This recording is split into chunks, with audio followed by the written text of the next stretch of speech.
Good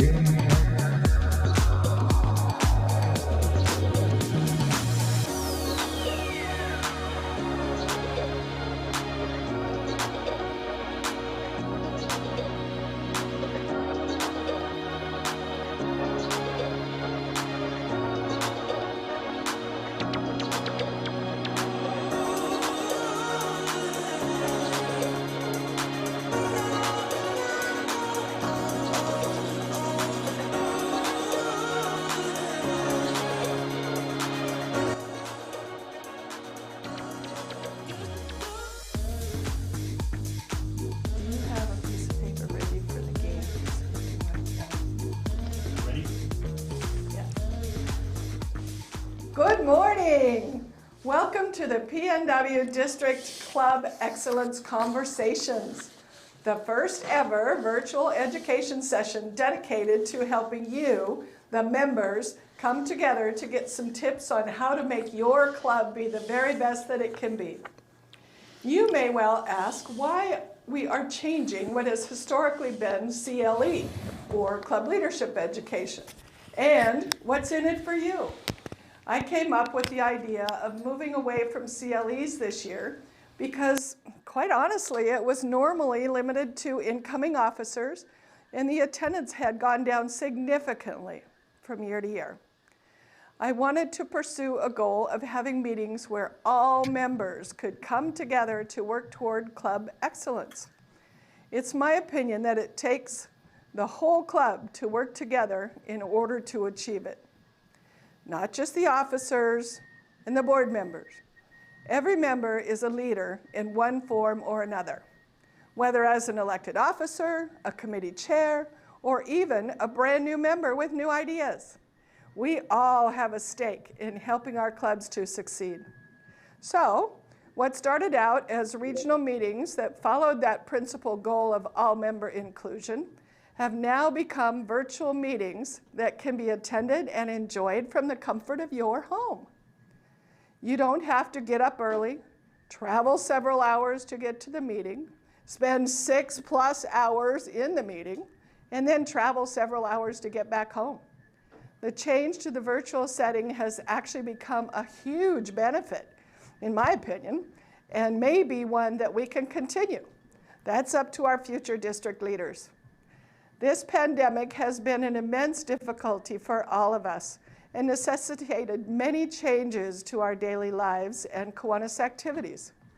It has brought us new ways of meeting and thinking creatively. What the result of this pandemic will be remains to be seen. At the heart of this conversation today is the goal to help your club address the issues of growth and service as we recover from the disruption of the past 6 months. We don't have to fear the future if we work together to create the solutions that will benefit your club. Let's take the risk of growing our clubs, engaging our members, and turn worries and challenges into new friends and members. For those of you who are not familiar with live streaming, if you're signed on to YouTube, as I think you are, you can access the chat feature. That's how we're going to ask questions and make comments if you're interested in that. We do have someone monitoring the questions and comments, and we will answer as many as we have time for. As a backup, if there's a technical glitch, we will be checking the email dsec@pnwkiwanis.org during the breaks. The next 3 hours are going to go fast and be very interesting, so get ready for a great time. I hope you're aware of the fact that Kiwanis has 6 objects that all Kiwanians should incorporate into their lives. We're now going to hear the history of how the 6 objects of Kiwanis were developed. Enjoy.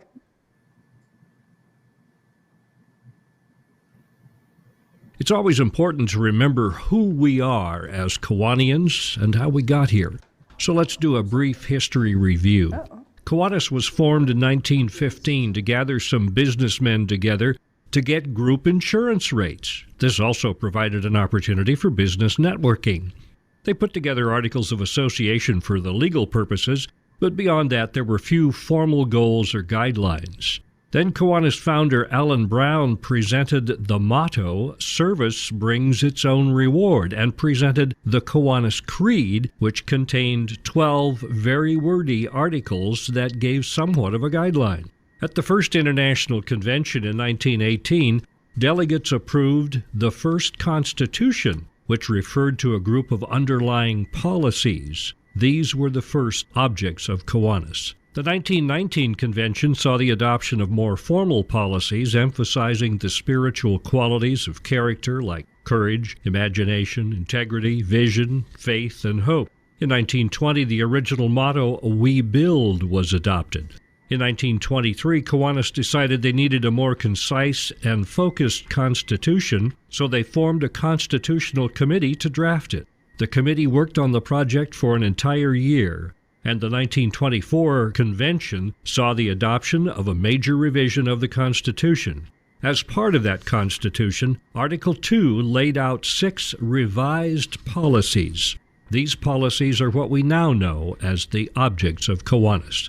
In 1925 and 26, the board expanded the policies to include vocational guidance for young men and women and an objective to create a professional standard for businesses and business professional people. 1926-27 saw the change of wording from policies to objectives. In subsequent years, each board added and subtracted objectives and refined the goals of the organization, but the original 6 objects remained the same.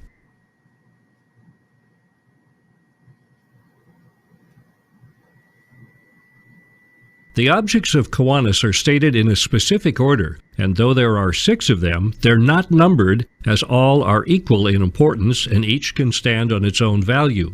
We'll take them in the order presented. The first object of Kiwanis: to give primacy to the human and spiritual rather than to the material values of life. Much discussion of this came about after the drafting of the object in 1923. The committee's big concern was about the use of the word spiritual. Some felt that the word should be replaced with ethical. New York Governor Lou Mitchell, the author of the object, explained that this was not intended to be a religious reference. Then International President Perry Patterson agreed. He stated that spiritual has nothing to do with theology, but instead speaks to the qualities of mankind, like courage, imagination, integrity, vision, faith, hope. He stated that not everyone believes in the Creator, but anyone can be spiritual. He felt it was the duty of churches to deal with man's relationship to the Creator, and Kiwanis's duty is to deal with man's relationships to man. Thus, the committee approved the simple but direct statement that this object made. It is tied so closely to our mission of service, first to the human and the spiritual, to give primacy to the human and spiritual rather than the material values of life.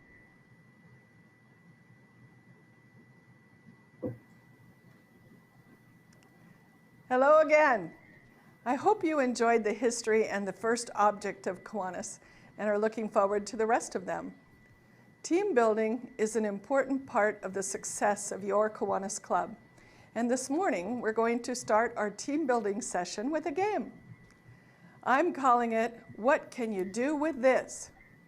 There really is a purpose to the game though, so pay attention. So here is the item. Everybody see those? In my local hardware store, there's a sign by the duct tape. It says, "America's most useful tool." And I want you to make a quick list of all the possible uses for duct tape in your chat box.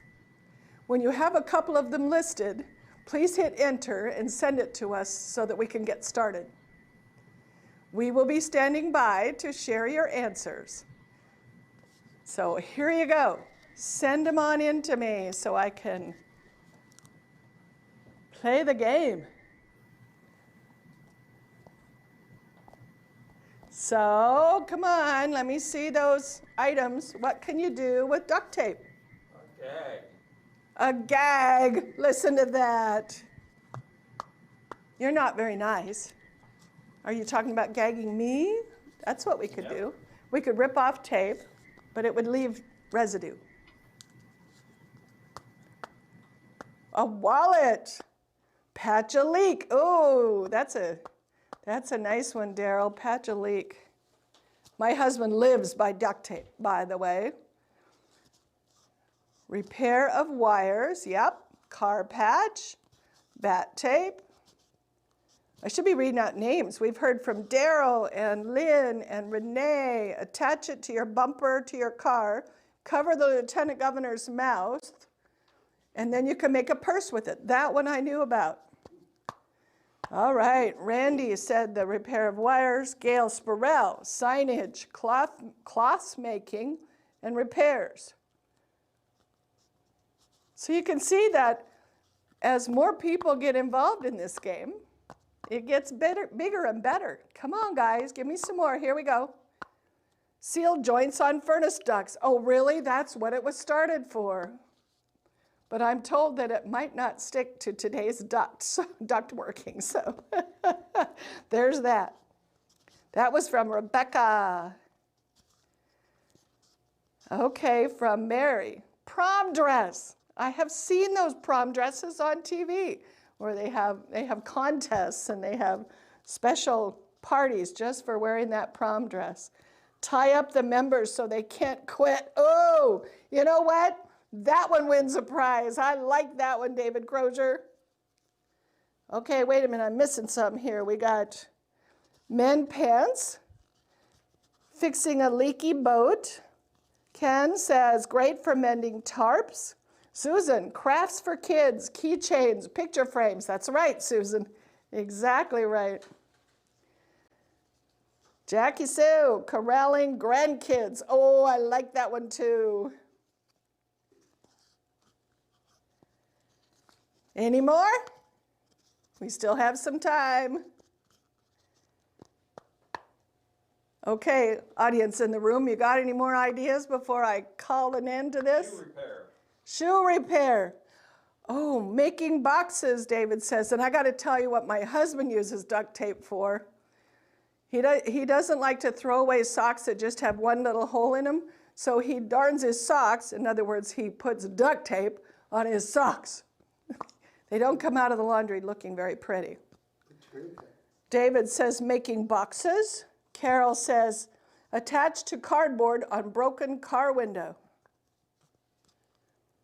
Okay, Jackie Sue, I'm going to send you a prize for that grandkids one because that was great. Thank you, everyone, for participating. Suzanne says vet work on animals. Ooh, that ought to be interesting. But what the point is, you can see by this list that the more of us that we have on the team creating the ideas, the more creative and longer the list gets. And we work off of each other. So some of you probably heard some of those answers, and you gave us some more answers. So it's all a creativity and a team building manner. We accomplish so much more with the use of a team than with just one person sitting there making the list. So just think about the fact your club is a team. Some are large and some are small. But all of us working together make the team so much more powerful. So next, I'm pleased to present our past distinguished district governor, Roger Bell, for his words of wisdom for you about team building. Enjoy.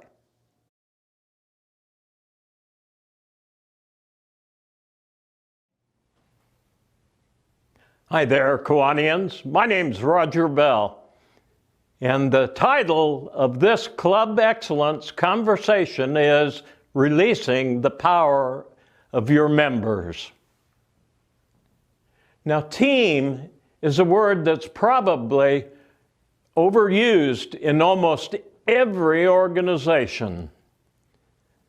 But the fact is, for Kiwanis, how well your officers and committees work together as teams during this next year will determine the success of your club. As they come together either as officers, committees, or members, they don't always work together as a team. So that's why we're going to start out with talking about the principles of a team and how you release the power of your members.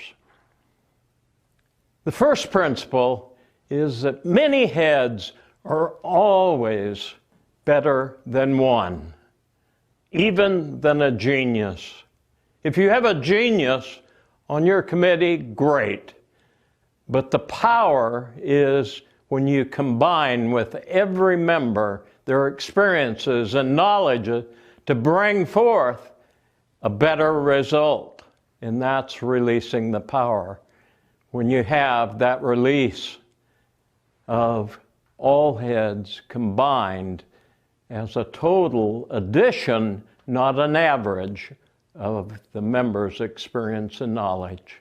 This doesn't take away from that person who is extremely experienced and knowledgeable in what goes on in your club or that particular team that they're working on, but it only adds to that by bringing along the other members for that. The second principle is teams have ownership of the vision. Now, what do I mean by vision? Vision is the goal that your team is set out to accomplish. It's the essence of what they're doing as a team. And that vision, every member must know that they have ownership of it, that they can do the things they need to do to accomplish the vision, that they have that personal ownership. Now, I would say as an example for my club that we have 22 functioning teams that go through. Now, that's a lot for our club, but they're teams that have to work together and go through, and they all know that they have ownership of their vision to go through. Now, the third principle is the leader facilitates each member to contribute to the team. This isn't saying the leader's way or no way, or my way or the highway for you, but this is saying that every member's ideas, experience, and knowledge should be heard by the team, that everyone is important. And the most important thing the leader can do is ensure that each and every single member on the team is heard to go through. The last principle we'll talk about is teams bring everyone along. By that, I mean that teams raise up the level of everyone. They raise up your experience level. They raise up your knowledge. And they allow each member to grow, to become better leaders, and maybe take over as a team leader of that team or some new team coming along. But the fact is, everyone on the team brings the other members along for growth and fulfilling potential, and thus release the power of the members in your team. So, I'm the team leader. What now? Well, first you have to understand that you must share the vision with the entire team. That everyone on your team must know what the ultimate goal is or why your team exists to accomplish that vision. Next, you have to develop a list of skills that are needed to accomplish your vision. Now, those might be anything that helps you arrive at the ultimate vision. For example, if you're going to sell raffle tickets, you might want to have someone with some sales experience on your team. Or if you're preparing a dinner, you might want to have someone with a little bit of catering experience or food preparation. Those are examples of the skills that you'd be looking for to fill your mission accomplishment. The next thing you have to do is invest some time into recruiting your team. Now, this accomplishes several things, but most important and first here in this is that each person you ask to be a part of your team feels important. They feel valued because you asked them to be on the team. You didn't just pass around a list at a club meeting and say, sign up if you're interested in being on my team. But you singled them out and you asked those people to be in. Now don't forget that there is value in adding brand new members. And you might get surprised that they bring some skills that you weren't aware of to go through. So invest the time, ask people to be on your team. And then you have to allow your team to develop a plan of action, how they're going to get there, how they're going to accomplish it, and set the intermediate goals that allow that to happen for ultimate vision accomplishment. As an example, I would say for my own club, we had a president who said, we're going to have a net gain in membership by year's end of 10 members. And I thought, oh, wow. Do something reasonable. We haven't had a net growth of 10 in years and years. You know this guy probably. His name's Steve Emhoff. And I'll tell you, I was wrong because he put together a team that set intermediate goals for accomplishing all the different areas, not just one path, to have that vision accomplishment. And by the way, they had a net growth of 11 new members by year's end, just as an example. Another thing might be, as an example, if your team has the vision of a chicken dinner fundraiser, you might want to have intermediate goals going through to set different things for that. But they would go through and set up the different aspects of that. And then, in the end, the last thing you have to do is give authority to your team to make changes, to make the things happen that need to for ultimate vision accomplishment. Now, on that chicken dinner team, they might want to change their advertising. They might want to advertise to a different segment of the community. Or they might want to say, hey, we need a different dessert here, something really fancy with that. Or they might want to say, hey, let's add a silent auction with this dinner and raise even more money. Or have a raffle during the dinner, which would add value to that also.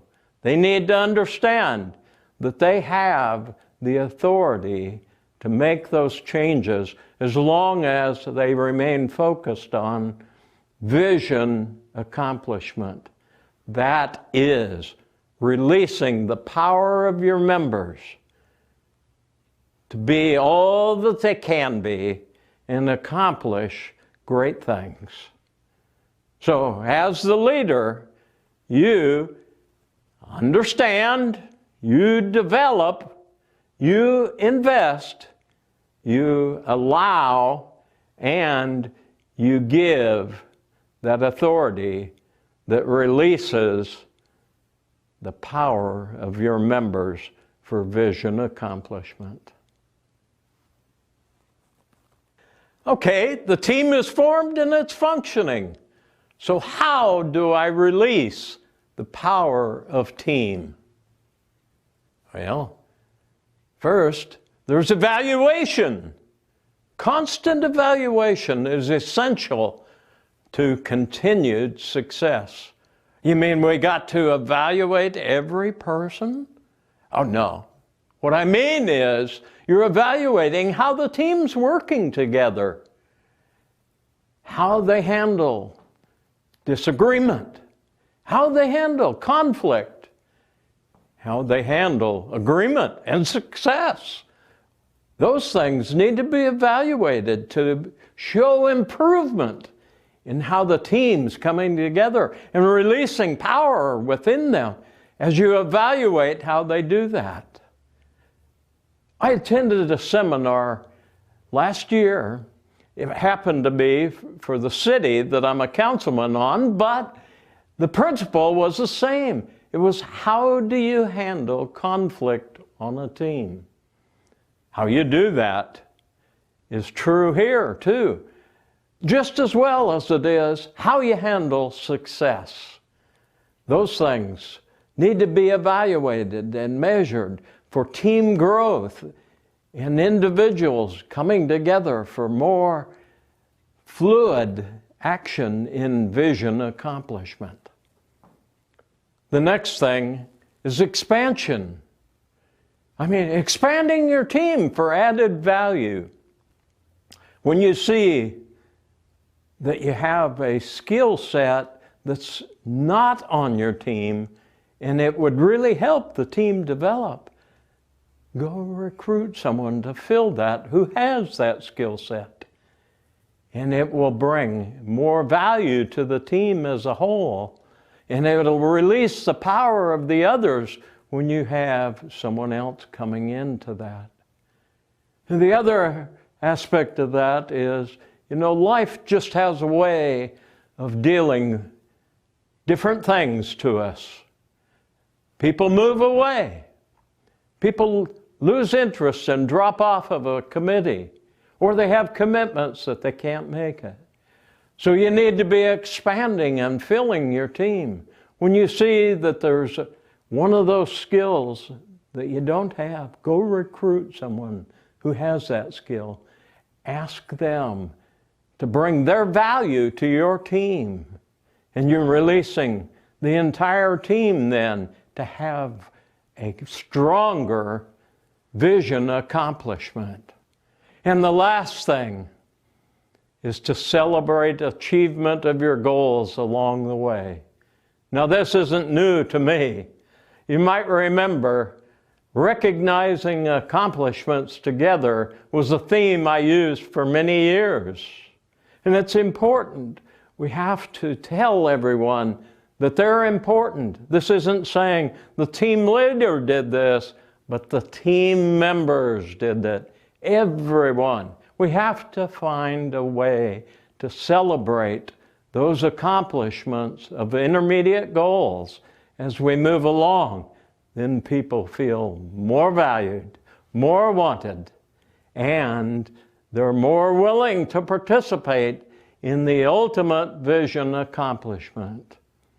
If you follow all of these things we've talked about today, the principles, the tasks to go through, and then you do your evaluation, and you are expanding, but you're also celebrating your successes, you will be more successful.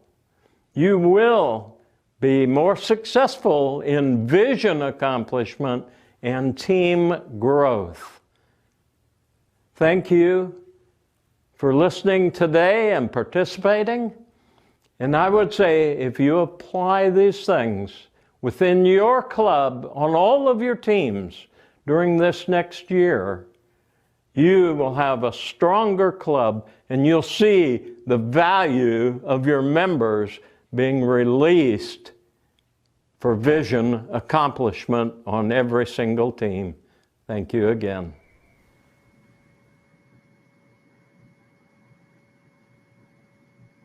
Good morning.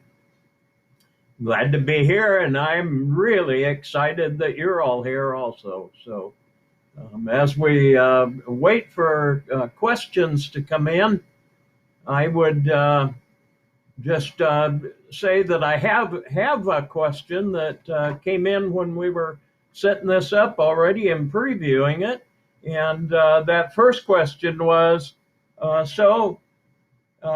say the leader's job is to get everyone involved and going on with what they're going to do on their team and how do they participate and make sure that each member does participate. And the question really is, how do you get those people who just don't want to share through that? And I would say that's an excellent question for everyone to begin with to answer. You'd go through and say, of course, we can't force people to participate. People are going to just be people, and some aren't as willing. But there are things as a team leader that you can do that facilitate that. And the first thing is to pay attention and visualize who those people are that aren't participating. And you might ask, like, say, Jim, you're not, or what's your opinion on this? You haven't commented. And, you know, if you get a short answer from someone saying that, you might say, well, Karen, could you expand on that a little bit? It releases people to be able to comment and practice, though, asking questions when you're in that really can't be answered with a yes or a no answer. Something that they have to speak a little bit to, and that helps involve people. Then we have a question from Gail Spurrell that says, please address the need for leaders to sometimes make the difficult, hard decisions for the good of the club project, etc. This is especially that's all that I could read on that one going through. But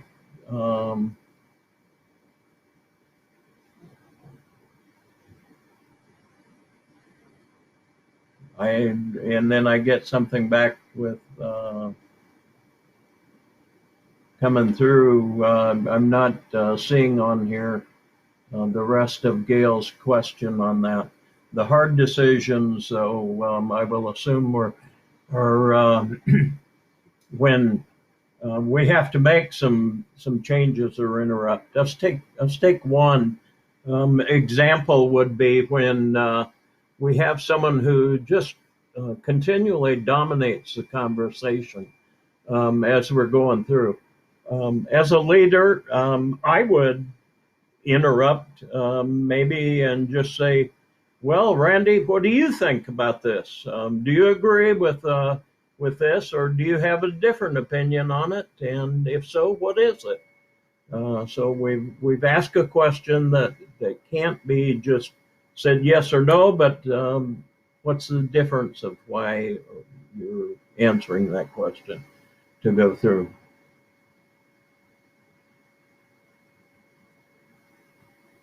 I'm sure there's a lot of people out there with questions that they have about building teams and releasing the power of teams.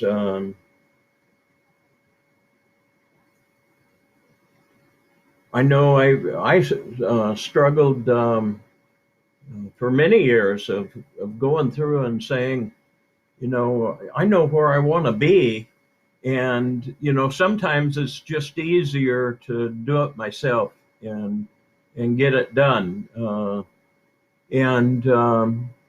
I would say to that, you know, if you're struggling with doing that, and the team's going to learn anyway if you explain that to them, I say you're robbing the power of releasing their growth, though, for the team members when you just do it yourself. Allow your team members to be involved and go through.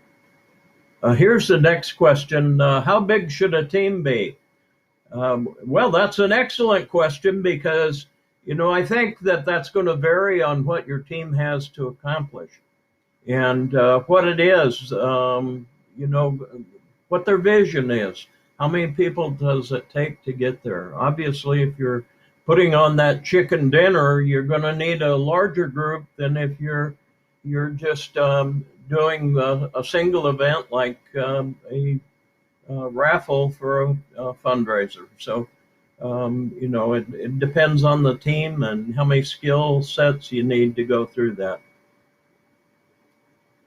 Then we have a question from Jackie Sue McFarland, and that's most clubs have that one person that is the negative Nelly.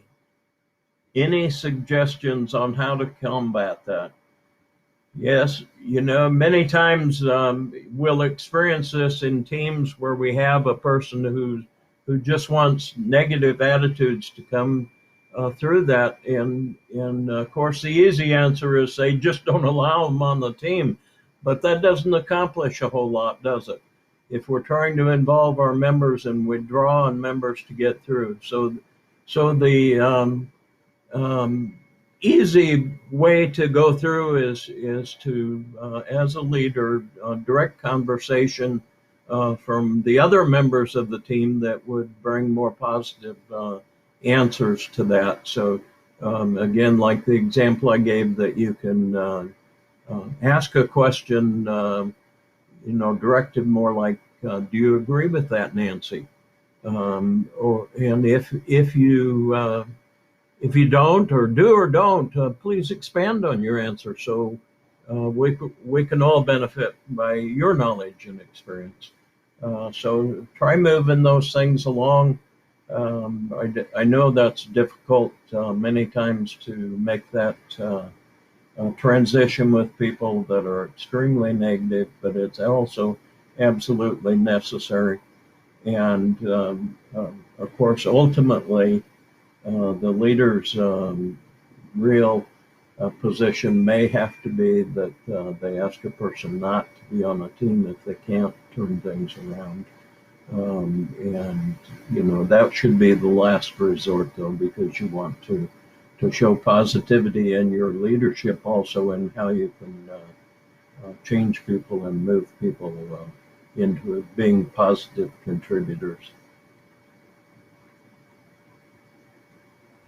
Hello, I'm Ed Luttrell, your PNW District Secretary and Executive Director. To understand your role as a Lieutenant Governor, it is helpful to understand the structure of Kiwanis. The work of Kiwanis is primarily conducted at the club level, and many members never venture outside that portion of the Kiwanis structure. However, you have chosen to expand your knowledge and participation in Kiwanis, and I welcome you on that journey. Kiwanis is governed by its bylaws and a secondary set of rules called policies and procedures. Each chartered level of the organization has these two documents as fundamental governing documents. So in real terms, what does that mean? Kiwanis International, or KI, is the parent, and the districts and clubs cannot be in conflict with their bylaws or policies and procedures. To ensure this, the bylaws of districts and clubs must be approved by KI. KI is governed by elected and appointed officers and trustees who serve as the board of directors. The trustees and officers are elected by 2 delegates from each club, as well as the current officers of the districts. This includes you as a Lieutenant Governor. The KI bylaws clearly state that a Kiwanis district shall exist to help Kiwanis clubs and Kiwanis International advance the objects, objectives, policies, and strategic goals of Kiwanis. The Pacific Northwest District of Kiwanis International, we call ourselves simply the PNW, has been in existence since January 17, 1919. It is composed of roughly 270 clubs and 7,000 members. At the annual district convention, The House of Delegates is responsible for the election of officers and the updating of the bylaws. Each club is entitled to 3 delegates, and all past lieutenant governors and the current elected and appointed officers are delegates at large. The board of directors of the PNW is made up of the officers of the district. There are 3 elected officers: the governor-elect, and the immediate past governor, and 2 appointed officers, the treasurer and the secretary, and the lieutenant governors of each division within the district, who by virtue of their position are officers of the district. The board of directors is responsible for oversight and setting the policies and procedures of the PNW. The work of the PNW is carried out in several ways. The educational work is under the direction of the governor-elect, and the focus and priorities of the year are the responsibilities of the governor. The team that will carry out the work is made up of chairs and committees and are appointed by the governor. The administration of the district is overseen by the treasurer and secretary. The secretary serves as the executive director of the PNW and manages the office and tasks that need to be completed. The district has 3 employees: the secretary, executive director, our publications IT guru, Gary Beller, and Kathy Hart, who is the administrative clerk. The office staff carries out most of the administrative, record-keeping, and communication efforts of the district. They also are involved with all the events and training done by the district. Normal office hours at our Gladstone office are 8 to 5 Monday through Friday. In a nutshell, that is the structure of Kiwanis and your district. Now, the real challenge is how to make use of this structure and these resources to make your time as a lieutenant governor productive for you, your clubs, and your district. The philosophy of the office staff is first to do our part to create success for the Kiwanis organization in the Pacific Northwest. Second is to provide assistance to the governor and governor-elect to aid them in achieving success with their goals. In working with the office staff, remember that your primary starting point is with me. Your office staff works as a team, and each person is focused on the tasks that match their skill sets. We do have priorities based upon upcoming events and unexpected situations, but our goal is to help all levels of Kiwanis to accomplish great things. The use of technology is important, and if you need a few lessons, we can assist you. It is important that you become familiar with Kiwanis Connection and explore what information is available to you. Each member has a page that they can access and modify. Each club has a secretary's dashboard that is fully accessed by the secretary and assistant secretary and partially by the president. As the lieutenant governor, you can access many reports and information, just as the governors and some of the district chairs do. If you need help with assisting clubs that are having problems with Kiwanis Connection, which has replaced Portal Buzz, let me know, as I have the most access in the district. The information in Kiwanis Connection is critical. It is what KI and the PNW uses for all of our communications. The directory is drawn straight from the database, and if clubs don't submit their election report through the secretary's dashboard, there is no other way to know what the correct information is. Member information is critical, especially phone and email. If you can impress upon your club secretaries that the information in the dashboard is important to the organization, that would be a tremendous accomplishment. As an example, the Builder is our district's magazine, and without a complete and accurate address, your fellow members will not receive it. The plus of Kiwanis Connection is that there are no paper forms for the Secretary to fill out beyond delegate forms for the international and district conventions.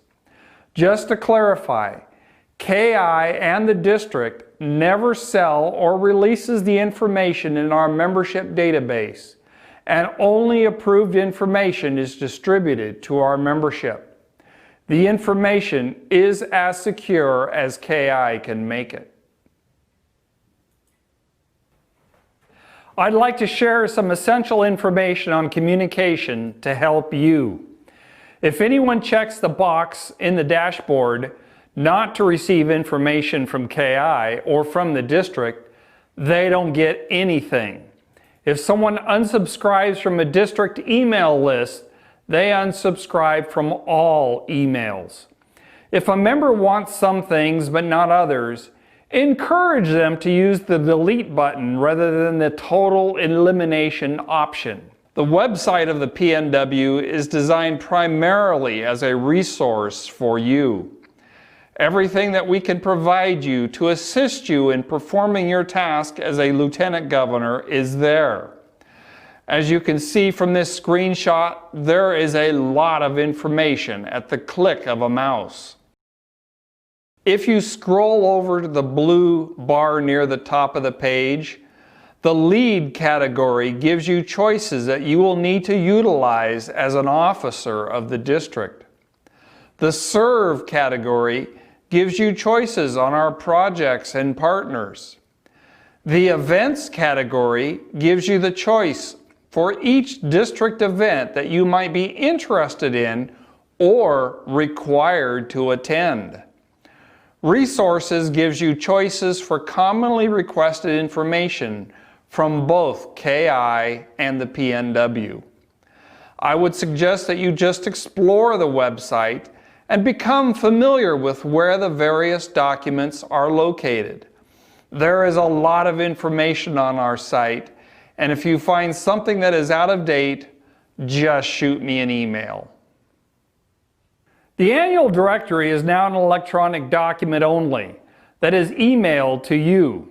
It isn't posted on the website any longer, as the criminal element of the web uses that data for phishing, and we are striving to protect our members from such activity. Every current member may request a PDF copy of the latest version of the directory via the website. Your district currently has a blog. We post videos and podcasts, as well as the Builder magazine, which is published 4 times a year, with 2 issues as a print copy mailed to each member. You are encouraged to submit information that can be used in any of these formats and to showcase achievements of your division's clubs. I hope you've gained a little insight into Kiwanis and the operation of your PNW. If you have any questions, I encourage you to send your questions to dsec@pnwkiwanis.org, and I will get back to you.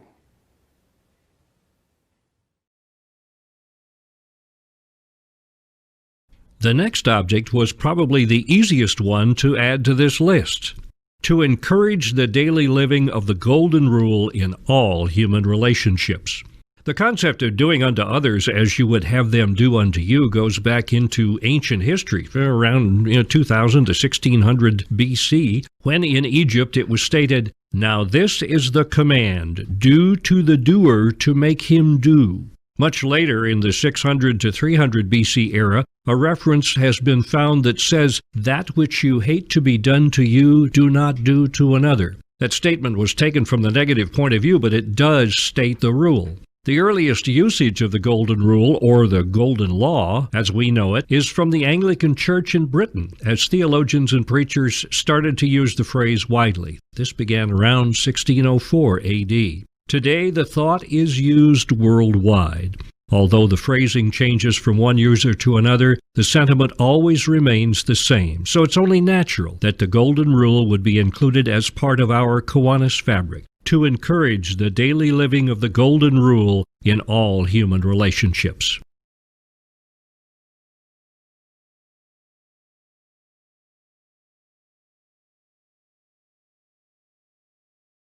It should be noted that part of the job that the Constitution Committee agreed upon early in their discussions was the idea that each of the objects should all be stated in one sentence, making them easier to remember. The subject of general conduct and bearing was high on the committee's minds when they brought this object to the table for discussion. To promote the adoption and the application of higher social, business, and professional standards. Alan Brown's original Kiwanis Creed made a lot of references to business practices and ethics, as part of the general direction of Kiwanis at the time was leaning toward trade rather than service. Most of his 12 articles had some reference to those two items. He was concerned that Kiwanis should be viewed as being an above-reproach organization whose standards would never be questioned. The committee agreed with that sentiment, but wanted to consolidate his thoughts. As with the other objects, the phrasing today seems a bit formal and stilted, but the words and their sentiments still ring true today. To promote the adoption and the application of higher social, business, and professional standards.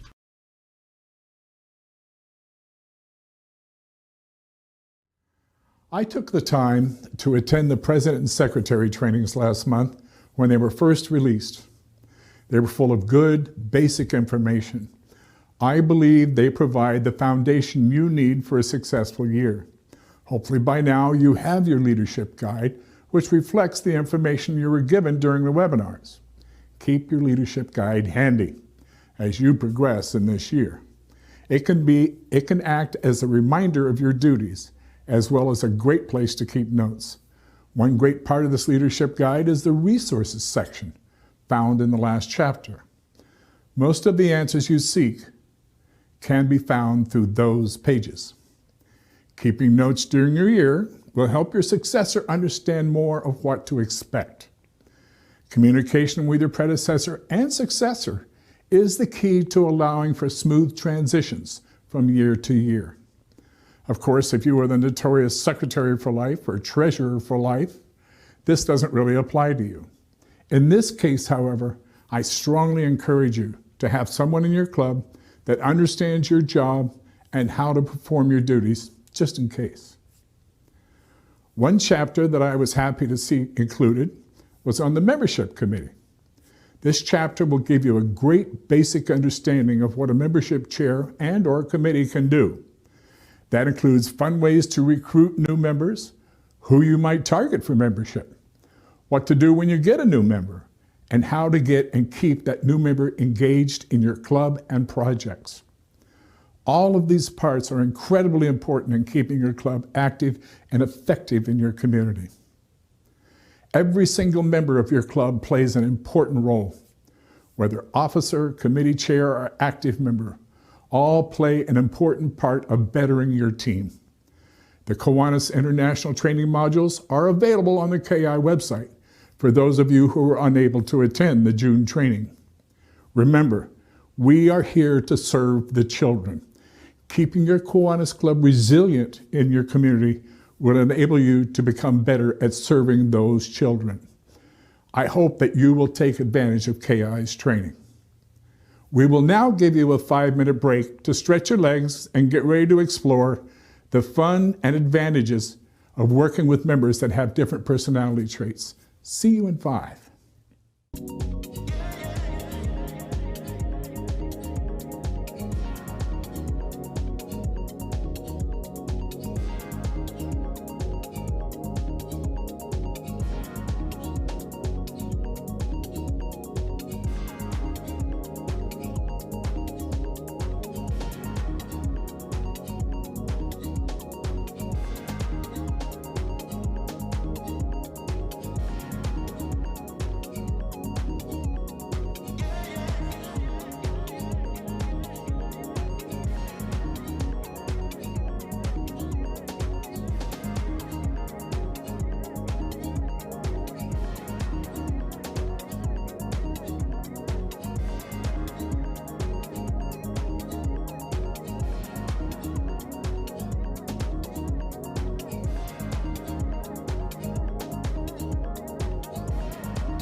Good morning and welcome back from your break. Today we're going to talk about true colors as it relates to personality and teamwork in the Kiwanis world.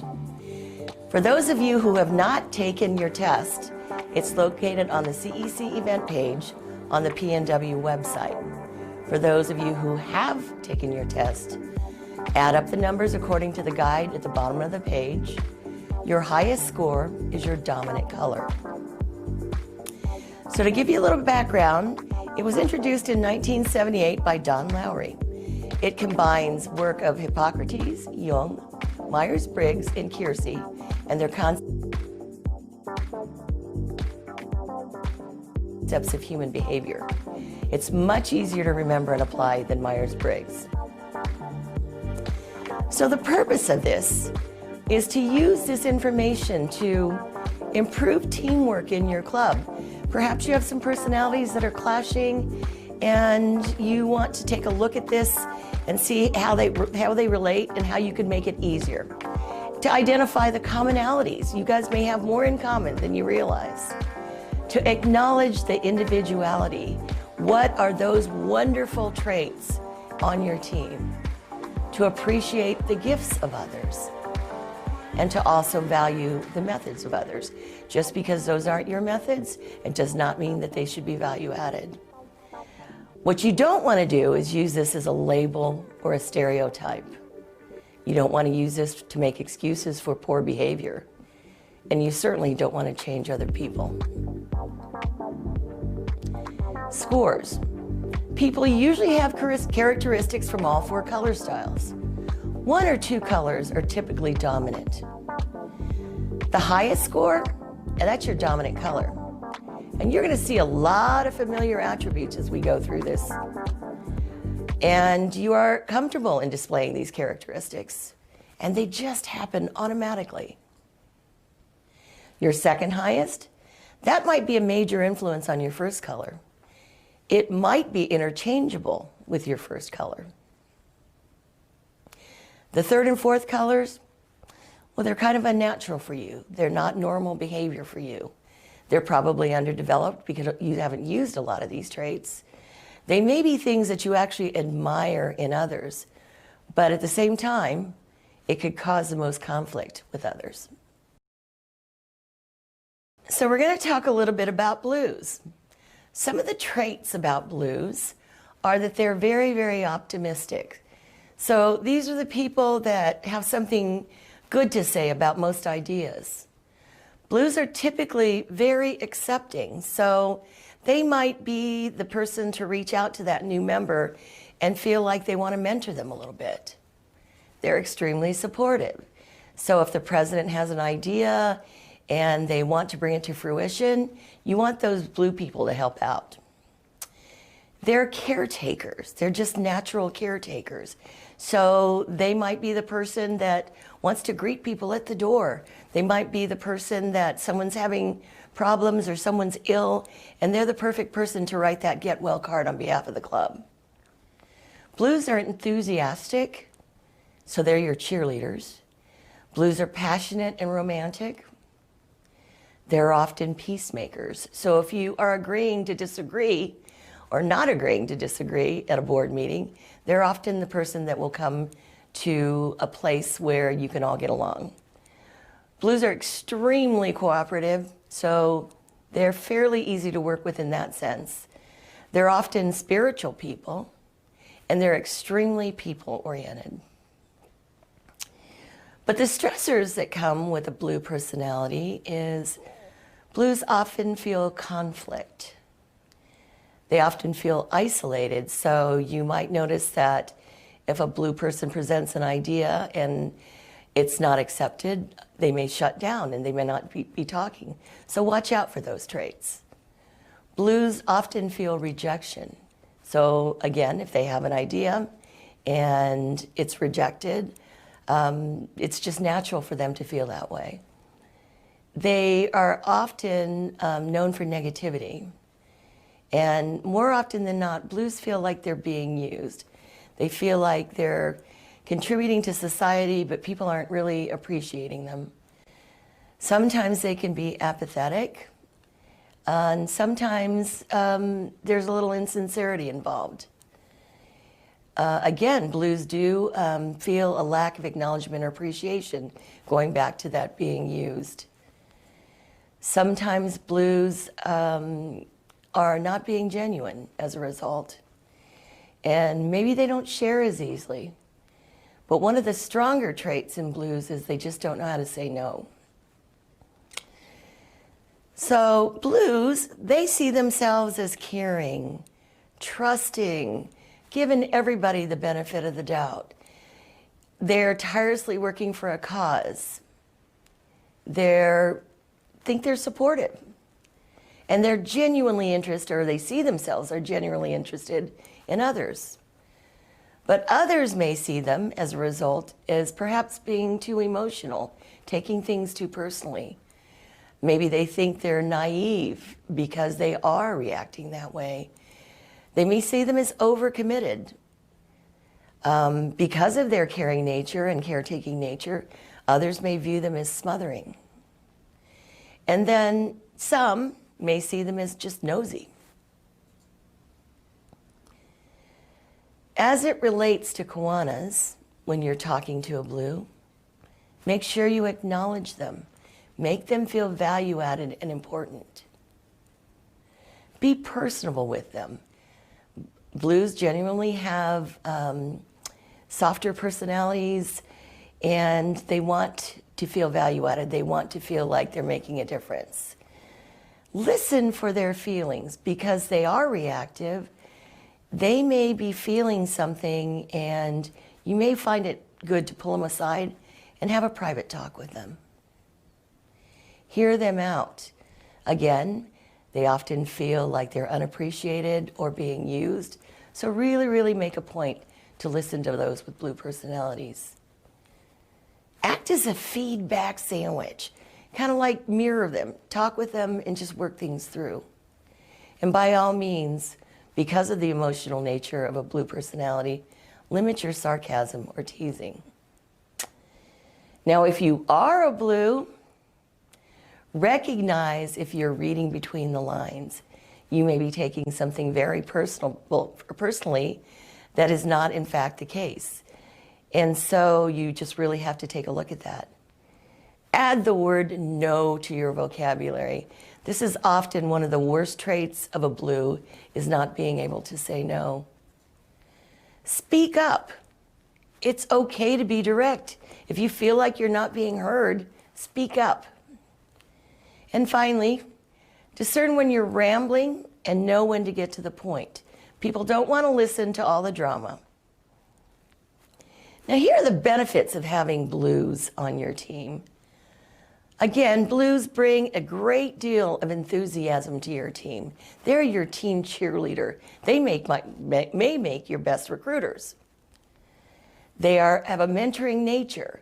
Perhaps you have new members coming in. They might be the type of person to help with new member orientation, or to get a new member through some of the, often clubs have ways to, when you're a new member, things that you have to complete to get a certain badge, a special type of badge.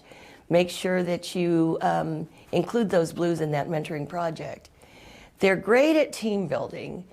Blues are your folks that are going to take over a project, perhaps a pancake breakfast, and build that team that's going to make that pancake breakfast the best it can be.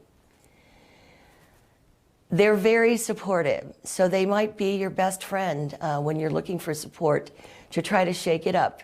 And we all know as Kiwanians, we often hear the phrase, "We've always done it this way." So if you're trying to make a change, they may be your biggest support. And they're very empathetic. So if there is some dissension, or if there is a problem, someone with a blues personality would be a great person to have on your team. So now we're going to get into the golds. Some of the traits of golds are they're extremely prepared. Golds like that structured environment. They're often well organized.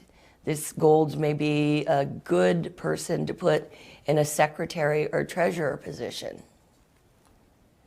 Golds are very, very good at follow through and they're detail oriented.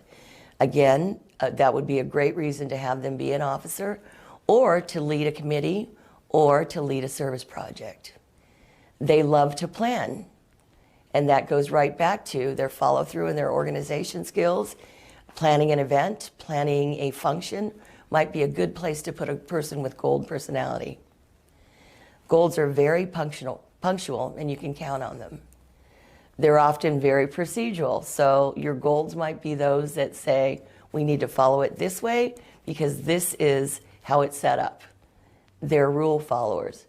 Golds might be the person to whip the bylaws out of their back pocket and say, hey, we can't do this. This is not in the bylaws. Golds value tradition, but often they're very frugal. Some of the stressors in a Gold personality is often there's a lack of follow through for them. Perhaps they don't adhere to their schedules or the plans. Real stressors for them is if you don't give them clear expectations, that's a very, very high stressor. One of the things that is known about Golds is they have a sense of not knowing where they fit and not belonging. So make sure you include those Golds in your decisions and in those social events you have outside of your regular Kiwanis work. Other stressors of them is if you are not consistent, there's no leadership and there's no master plan, that's going to drive a Gold crazy. I mean, my mother was a Gold personality. She's an accountant, and I can tell you right now, if it's not organized, my mom can't handle it.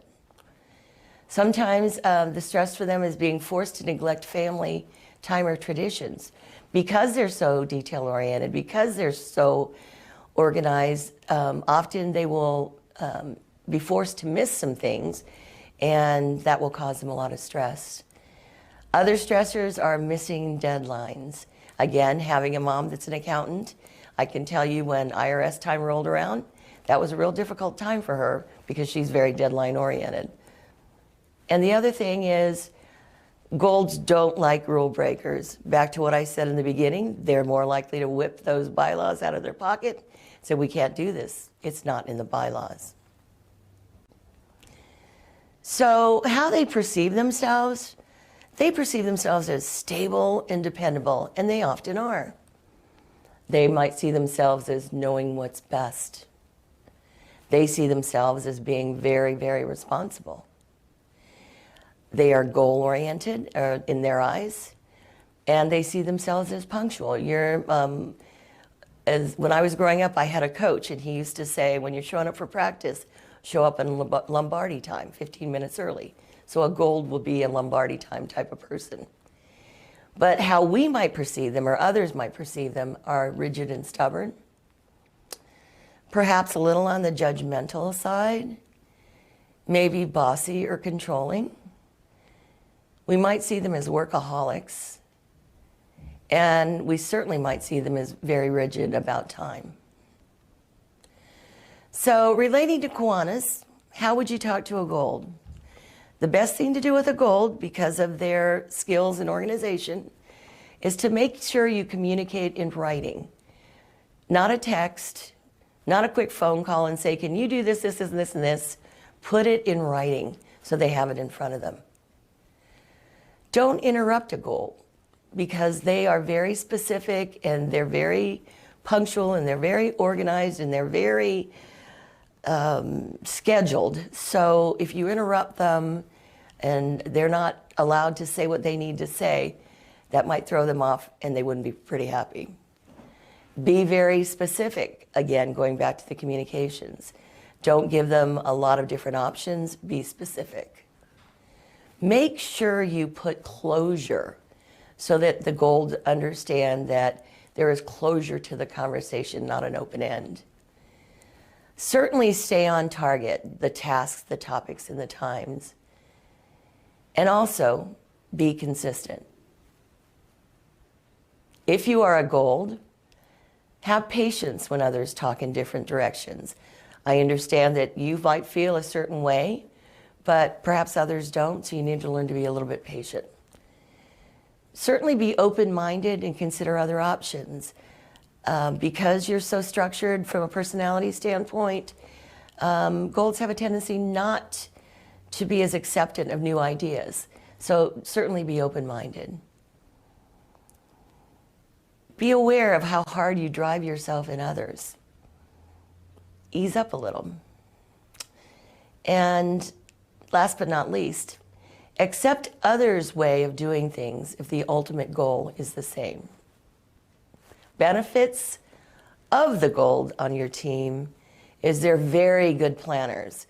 So you want that gold person to help you out with a project because they're going to dot their I's and cross their T's. They're great for supervision. They are the people that are going to make sure that your project or your program runs smoothly. They're highly likely to help you with those key clubbers that are helping out with that pancake breakfast. They're very good about rules or policies. So if you're looking at making a change or if you're looking at structuring something a little bit differently, they might be a good person to have on that team. Golds are very accurate. That accuracy could be really, really important in a position as a treasurer or a secretary. And they're really, really good at organization and categorization. So keep that in mind. Again, when you're planning a project, when you're planning an event, they would be very beneficial. So now let's talk about the greens. Some traits about someone that is a green personality is you're innovative and inventive. How cool is that? Greens are great problem solvers. Greens have a why mentality, so they just want to know why. Greens are often calm, cool, and collected. Often someone with a green categorization is intellectual, often independent. They're very analytical and strategic. Their relationships are very logical. They're often perfectionists, and they're usually quite tech savvy. But some of the stressors for the greens are they're overly sensitive. So if one of your team members has a green personality, be careful about how you talk with them. Sometimes when you're saying something, it's how you say it, not what you say. Sometimes they stress over small talk because they're inventive and innovative and they're strategic, and small talk to them is kind of a waste of time. They do not like decisions with no data. So if you're going to work with someone with a green personality, make sure that you have data to back up what you're presenting. Greens don't like redundancy or routine. So they might be logical people to think a new service project for you. Other things that they don't like are red tape. They don't understand why you can't cross that line and into something new. And they don't like when they're made to look incompetent. Some people, a green personality would get extremely stressed if you kind of call them out in a meeting situation. So make sure you don't make them look incompetent. And they don't like when there's nothing new to look forward to and there's no variety. So again, they might want to shake it up a little bit. Now, how they see themselves as knowledgeable, confident, innovative, independent, and logical. Where others might see them as intellectual snobs, maybe a little bit on the arrogant side, maybe eccentric or weird because of their confidence and their innovation, maybe antisocial because of that. And often if you're thinking someone is a little bit arrogant or a little bit of an intellectual snob, you may view them as heartless. Now, how would you relate to Kiwanis when talking to a green? Is give them time to think, be patient with them. Give them independence. So that person with a green personality might be the person that you choose to go out and research your new service project. In this pandemic right now, we all know we're going to have to make changes when we're able to get out and about again. Perhaps task that person with a green personality to do some research for you. When you talk to them, stick to logic. Again, they want things to be measurable. So make sure you're very logical when you're relating to a green personality. Definitely recognize their contributions and intelligence. We all know those people that, you know, have higher degrees or have a great deal of experience in a given subject. Make sure you let them know that they're value added and that they're good contributors to your club. And certainly, don't misinterpret their need for information, because they are always thinking and they're always looking. So understand that they're not doing that to be arrogant. They're doing it because that is how their personality works. Now, if you are green, ease up on the whys. Ease up on the whys. Let others express their emotions. Understand that you don't need to fix things. Often, a green personality thinks that a situation, there's some dissension or something in the ranks, and they need to fix it. But they have to learn to listen and not fix it. I'll give you an idea. If you're a club coach, this is where you have to really, really pay attention, because sometimes when you're working with a club that's having problems, they don't want you to fix it. What you need to do is you need to sit there, you need to mirror them, you need to let them come to their conclusions. Because if you fix it, it's not likely to get any better. If you're green, save the debate. It is not worth a friendship or a relationship to feel like you have to debate an issue that you are not comfortable with. And definitely inform others when you're processing. Here are the benefits of having greens on your teams. They're great at information. Those are your research people. Those are your tech-savvy people that want to get on there and figure out what they can do to make it better. They're idea people. So these are your people, again, to reach out to and maybe do some research for you. Green personalities are often very, very creative. So use that creativity. They're good at objective decision making. Again, having that backup information and taking everything into consideration and be very objective in what conclusion they come to. They're very firm. They're not going to be wishy-washy. And they're great at critique and improvement. We're moving into the orange section. So we all know people with orange personalities. Orange personalities tend to be extremely energetic. So they like change. They're very playful. They might be a natural entertainer. The perfect person to MC an event would be an orange personality. They're often master negotiators, salesmen at best. Oranges like to push boundaries and push limits. Oranges are fine with chaos. Matter of fact, they're so fine with chaos that they thrive much better in a non-structured environment. They're spontaneous and carefree, but they make things happen. Some of the stressors for an orange personality is if they don't have a lack of choices, if they feel like they're trapped. They might be stressed and forced to keep quiet or not participate. If you have someone with an orange personality, by all means invite them to join in on the discussion. By all means invite them to join in on the decision making.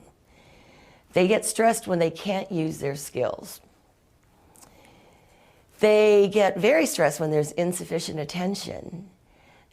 Orange personalities do not like waiting or slow actions. They're reactive. They want things now.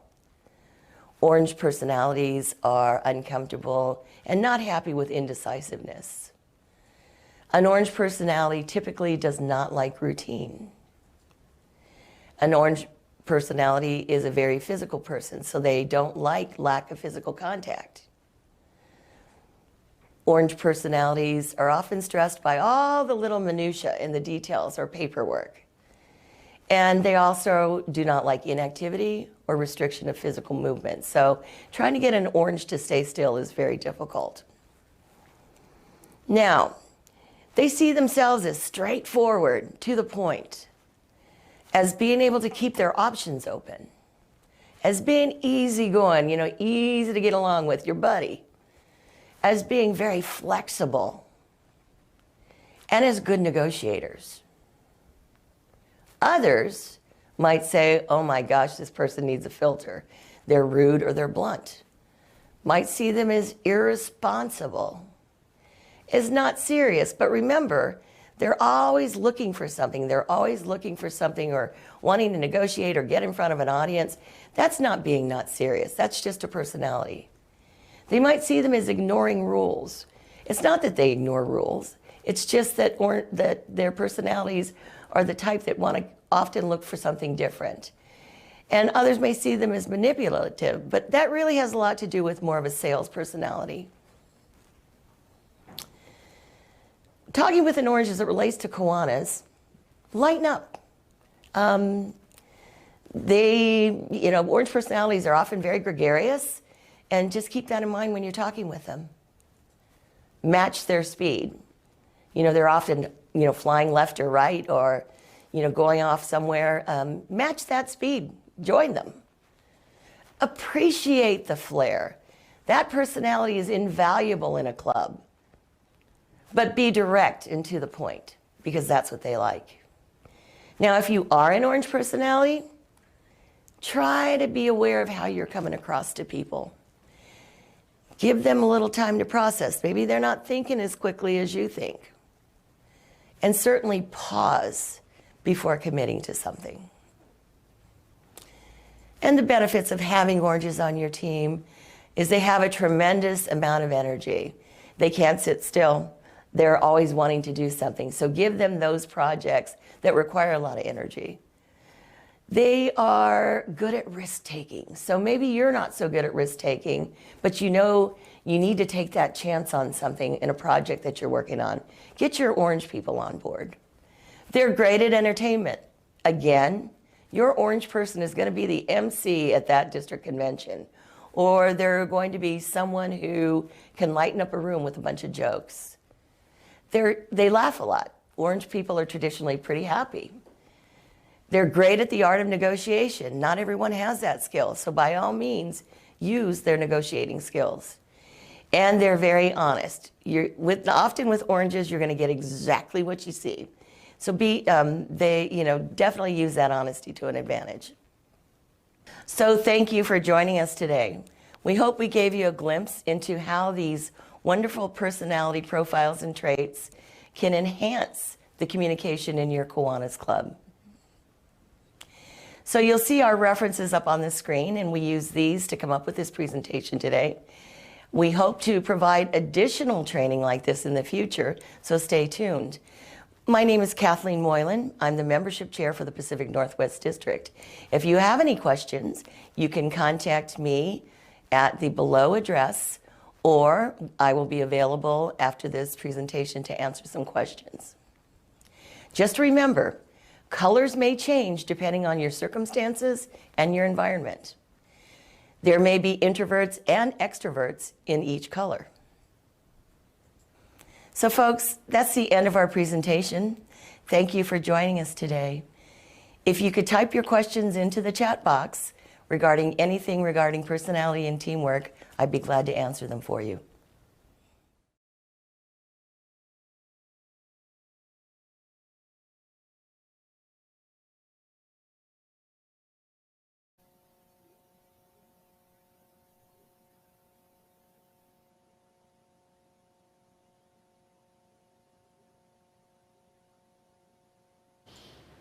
Say hello, Kathleen. Say something.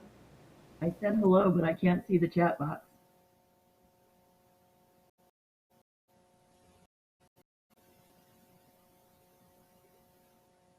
Can you hear me, Melanie? So Rebecca has a question. To be able to know the personality type of each member and cater to their needs is too much for me. How to cope? Rebecca, what you have to remember to this is just a guide, and there's no way anyone can really understand each person's personality type and try to lead a group of 30 or 40 people based on their personalities. I think one thing to do is maybe if there are people that you want to utilize for specific instances or that might be a good time to capitalize on using this personality profiling. Or if there's maybe somebody you're having difficulty with communicating with, that might be a good time to find out how better to communicate with them.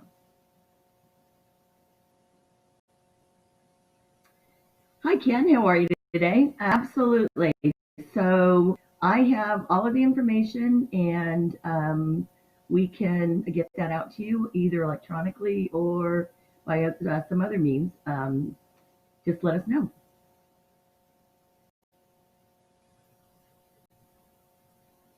While I'm waiting for a question, I will tell you that I was texting with my colleagues, Jackie Sue McFarland and Greg Wiedrich, while I was doing this presentation, and we are all over the spectrum in terms of personality types, but we work very well together as a team. So understand that these traits should enhance how your club works.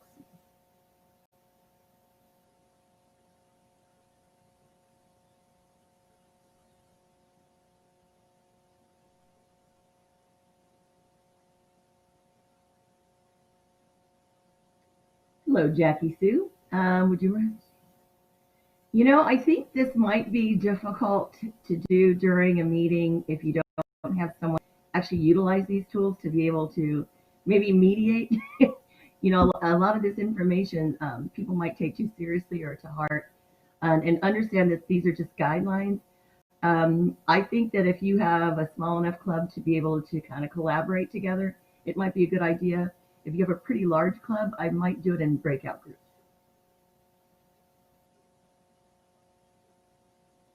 So, Ken, I think I answered this question. Yes, they will be available to you.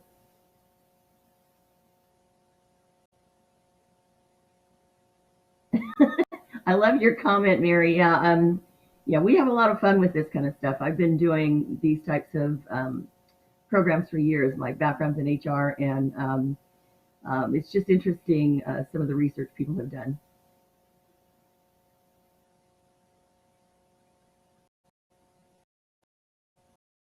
Are there more of color than others? Statistically, I don't know. I think it would really, it would be interesting to find out. I will share that I have 2 dominant colors versus just 1, and that could happen to some people.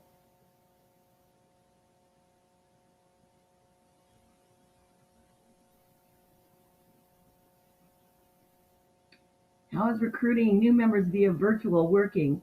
Randy, some clubs are doing an excellent job at this right now. So, one of the things I would say is to just encourage you to keep meeting virtually and inviting those people or potential members to your online meetings, get them excited about what you do. I've attended virtual meetings even outside of the PNW, as many of us have, and just getting to know people and seeing what people are doing in other districts make you feel like you're not going to be dormant and that you're going to be able to contribute when we're back up and running. So keep doing those virtual meetings, and if you're not doing them, folks, I encourage you to do so.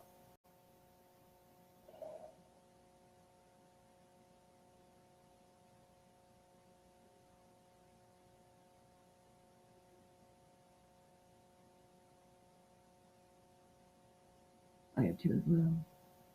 This is very common, Donna. I am completely different than I was when I was in the workforce. And I actually took this test 6 weeks ago when I was putting this program together. And I varied a little bit in 2 areas since then. So sometimes it could be personality can jostle a little bit either way.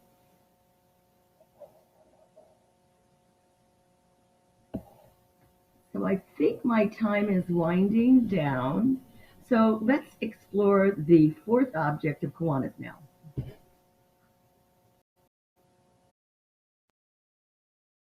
Throughout man's history, it has become a standard thought that good citizenship fosters better communities.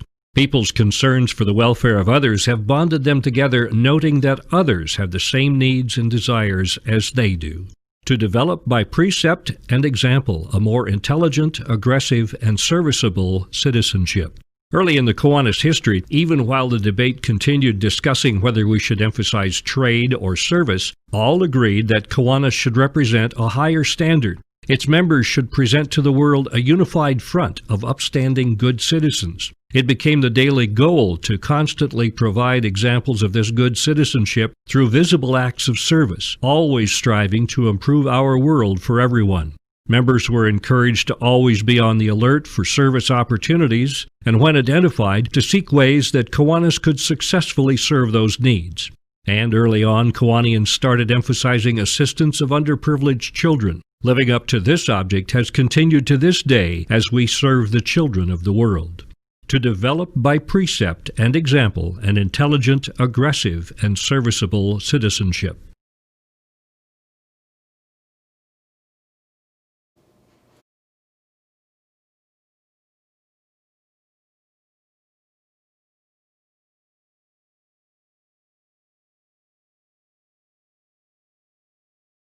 As Kiwanians, but we so often don't review them with our new members.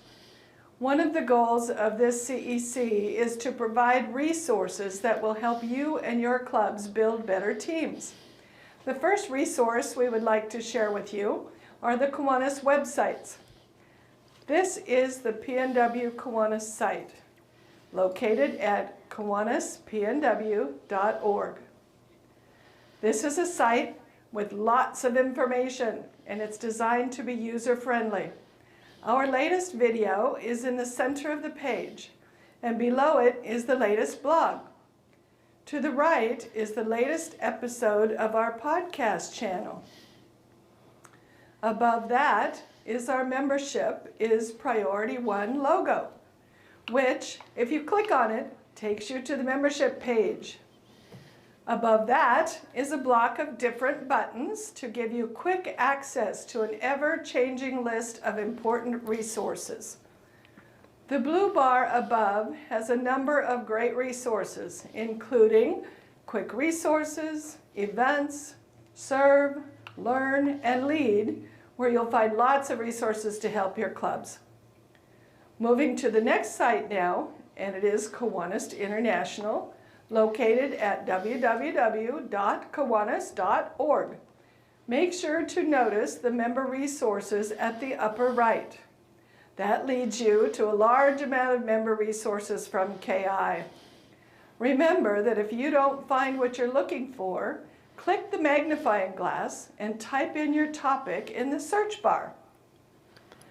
Next on the list is the PNW Circle K site at pnwcirclek.org. There is a lot of information there for your clubs to use to get involved with the Circle K program. The Kiwanis International Circle K site is at www.circlek.org. Learn about the service, leadership, and fellowship of the CKI program.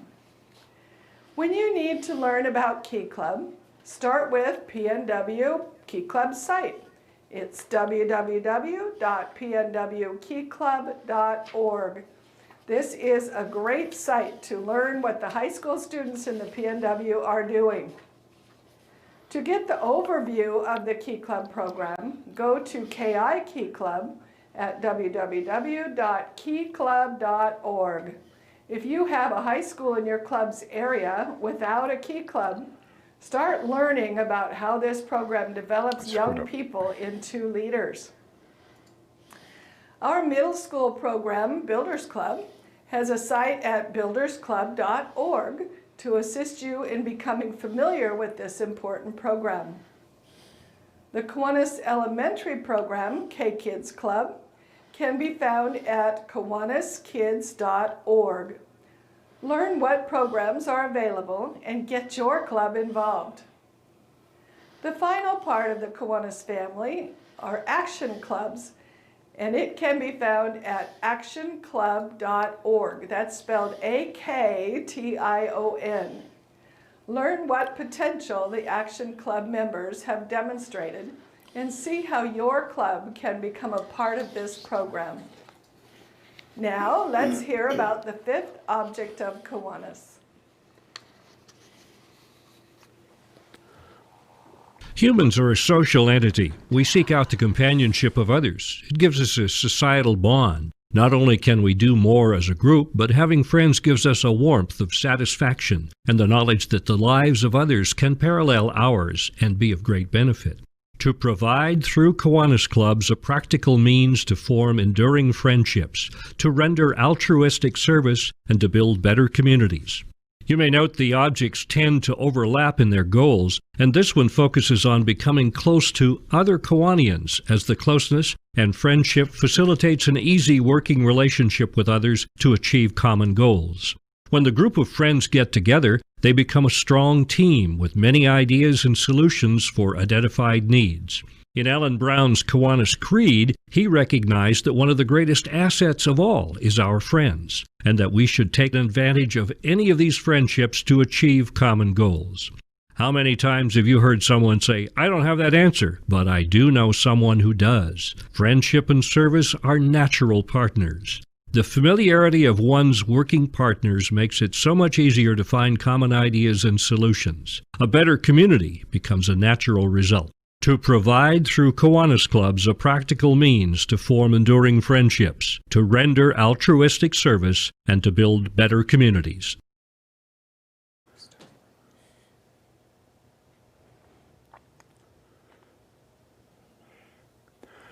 I do love being a part of an organization with the values that our Kiwanis objects contain.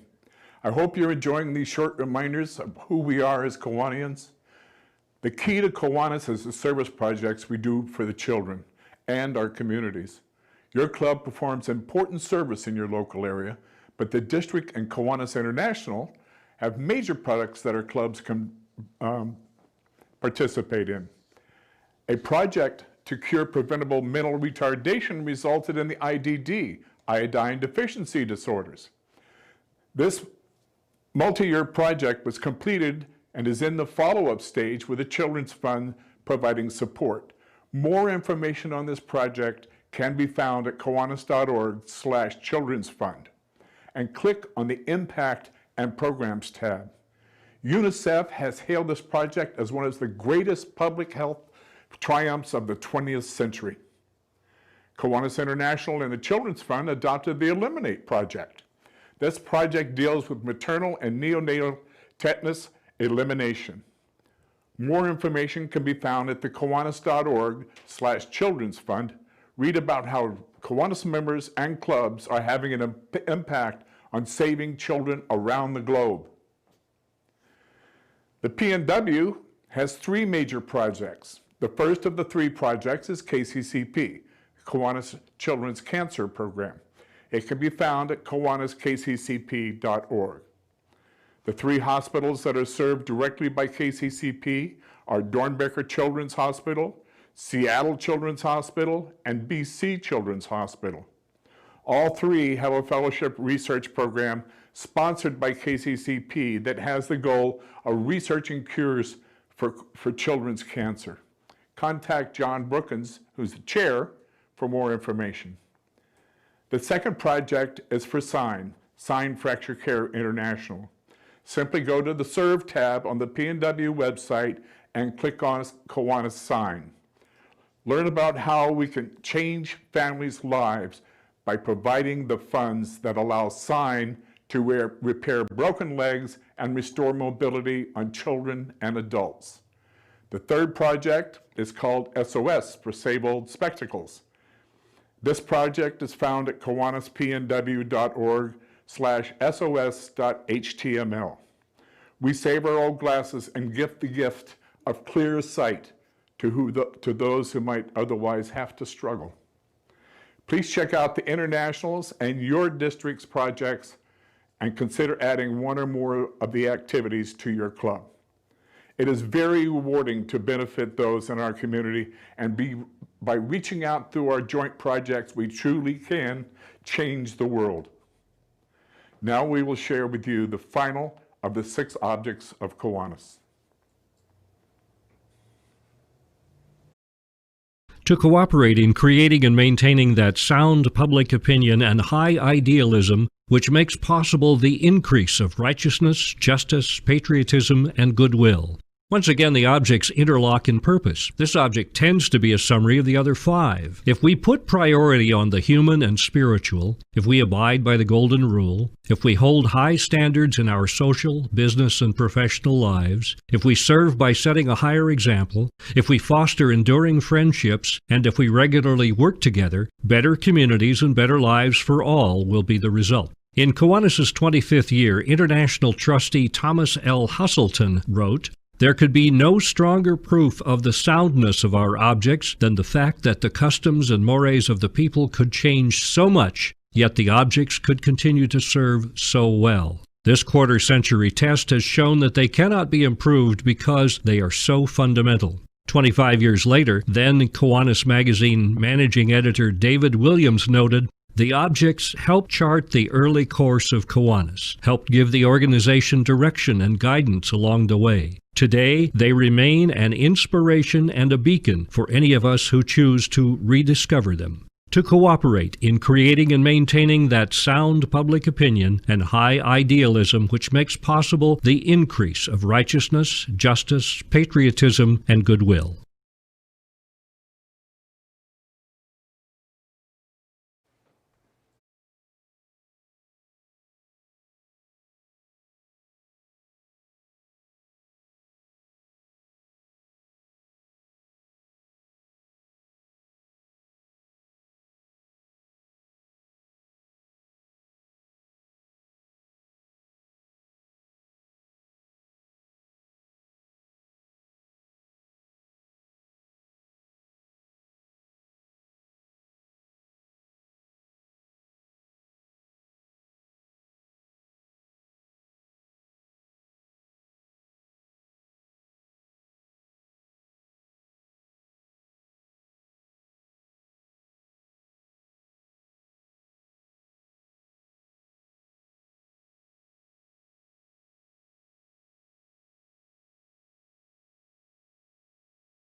In their mission.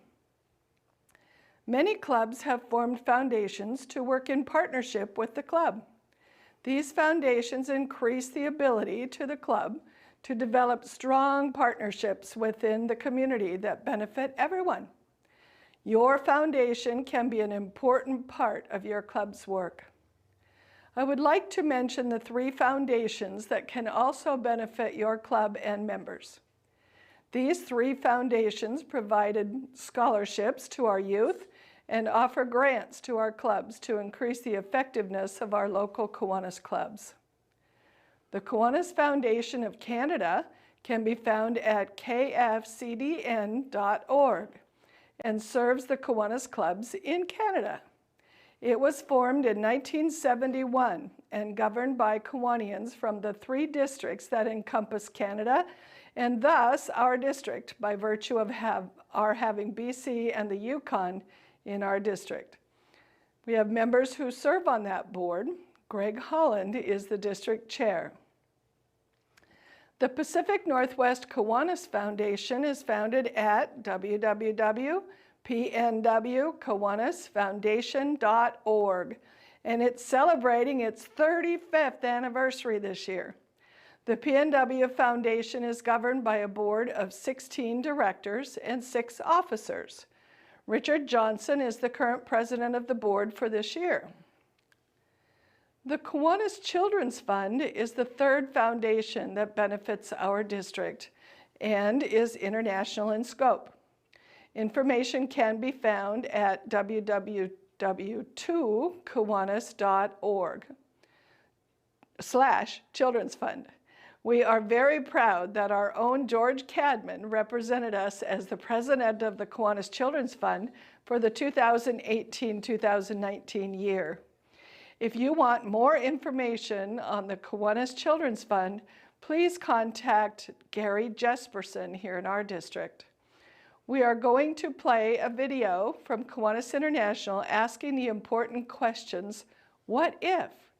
and then take a 5-minute break to give you opportunity to stretch your legs. And when we come back, we'll have a great presentation by Jackie Sue McFarland on membership in your club. I certainly hope you're having as much fun as I am.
Hey, welcome back. I hope you enjoyed your tour of the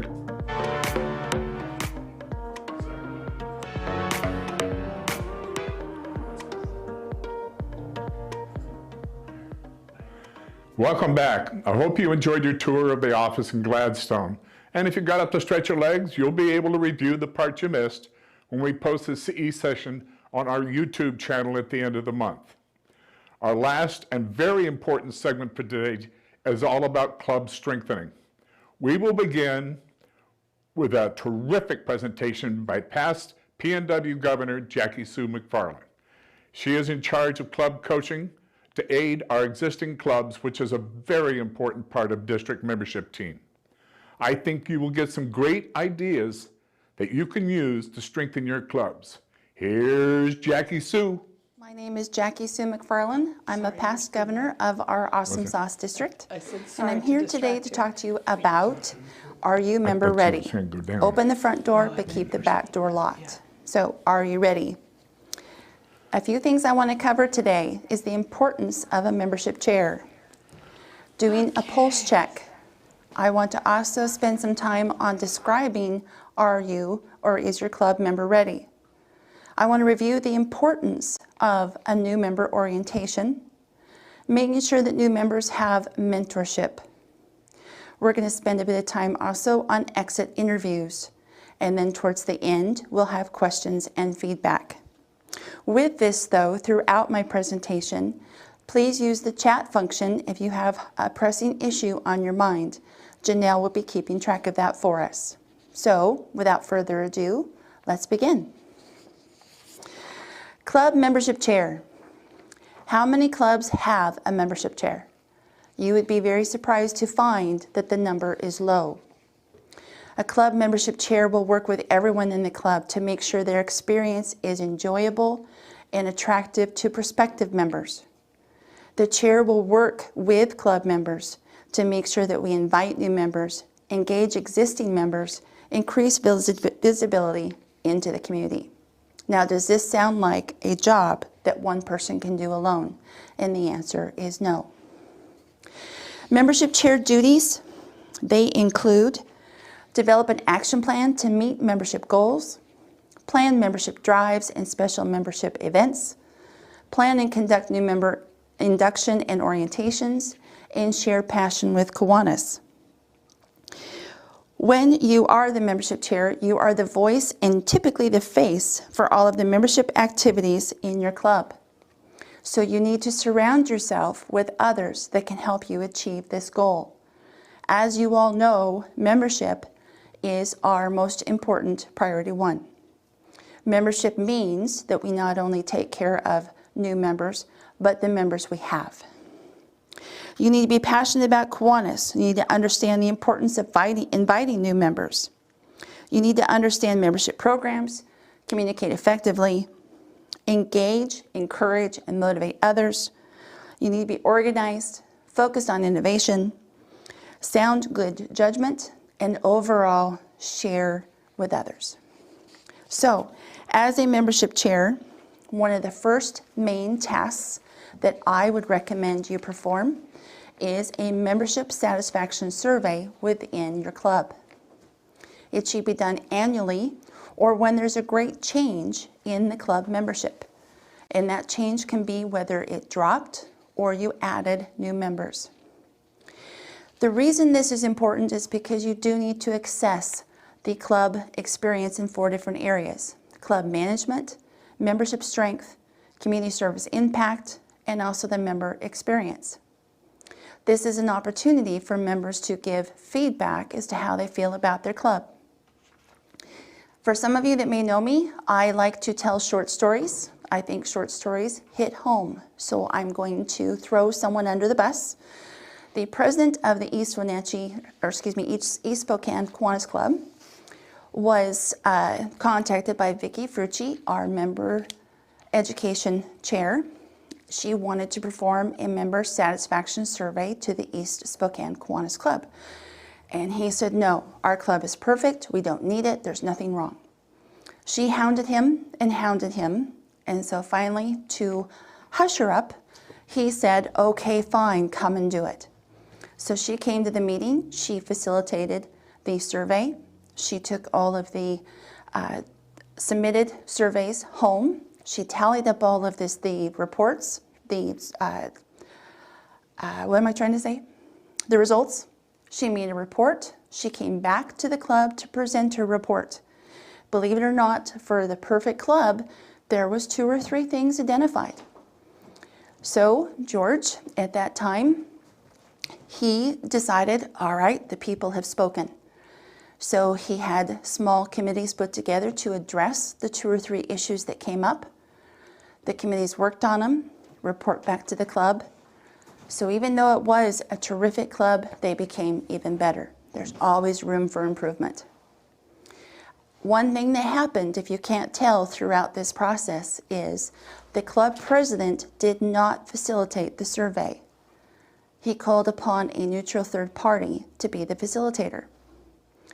The reason a neutral third party is so important is because if you are the club president performing the survey, and I'm going to fill out the survey on you or the club, and I'm going to hand it back to you, you may know what I wrote, you may be able to identify my handwriting.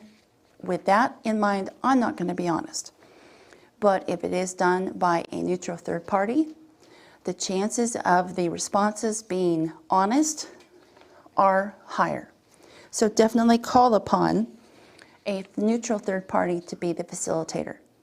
You as lieutenant governors can do this. You can do it with the help of our membership team through the district or your officers. Let's see. Next slide. Post survey. The most important thing when you do conduct a member satisfaction survey is to make sure that whatever opportunities are identified, make sure you choose 2 or 3 of those opportunities and act on them. The reason being is if you let those opportunities go and you don't act on them, your people will not have the confidence in giving feedback next time. So whatever the survey shows, identify opportunities and act on them. Next slide. All of this leads up to member ready. What that means to me is your club member ready? Picture yourself inviting your 20-something son or daughter to your Kiwanis Club meeting. First of all, are they going to want to go? How physically challenged are you going to have to get them there? Will they have fun? Will they be comfortable there? Will they ever want to return, let alone would they ever want to join? So that's what I consider to be member ready. Your club needs to be welcoming and inviting to others. There are some things you cannot control, like your meeting location, how dim the lights are, or the prices on the menu. But there are other things you can control, such as having a greeter at the door, making sure the club meeting experience is the most positive it could be. You also need to make sure that every service project has a positive and heartwarming experience. If you can achieve this, then you may be member ready. To get member ready, your club members need to develop their elevator speech. So like me, in line at a grocery store, I got caught flat-footed. I had on my Kiwanis pin on my lapel, and somebody in line asked me, "What's that pin mean?" And I stood there, I didn't know what to say. Even for being a longtime Kiwanian, put on the spot, I didn't know what to say. So it's important that all of your club members learn an elevator speech. You're in an elevator, you're in line at the grocery store like me. They say, "What is Kiwanis?" Here's your answer. Some say you have 60 seconds to pique people's curiosity. Other people say you have 30, other people say you have 20, and some say you have 15 seconds. No matter how many seconds you have, it's a limited amount of time to capture their interest. So let's make an elevator speech. In the speech, you should have, why would someone join my club? What's our community? What's in the community that we need to be worried about? What type of impact does our club have? And how do we do it? So I want to read to you the Kiwanis International version of an elevator speech. Kids help Kiwanis around the world. Local clubs look for ways to have impact in their communities, while Kiwanis International takes on the large-scale challenges such as disease and poverty.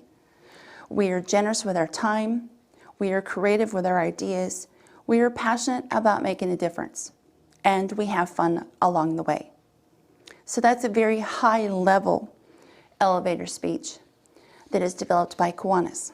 But what your folks need to work on is developing their own personal elevator speech, something that comes from the heart, is true to them, so that when they are in that grocery store line and someone asks, what is Kiwanis?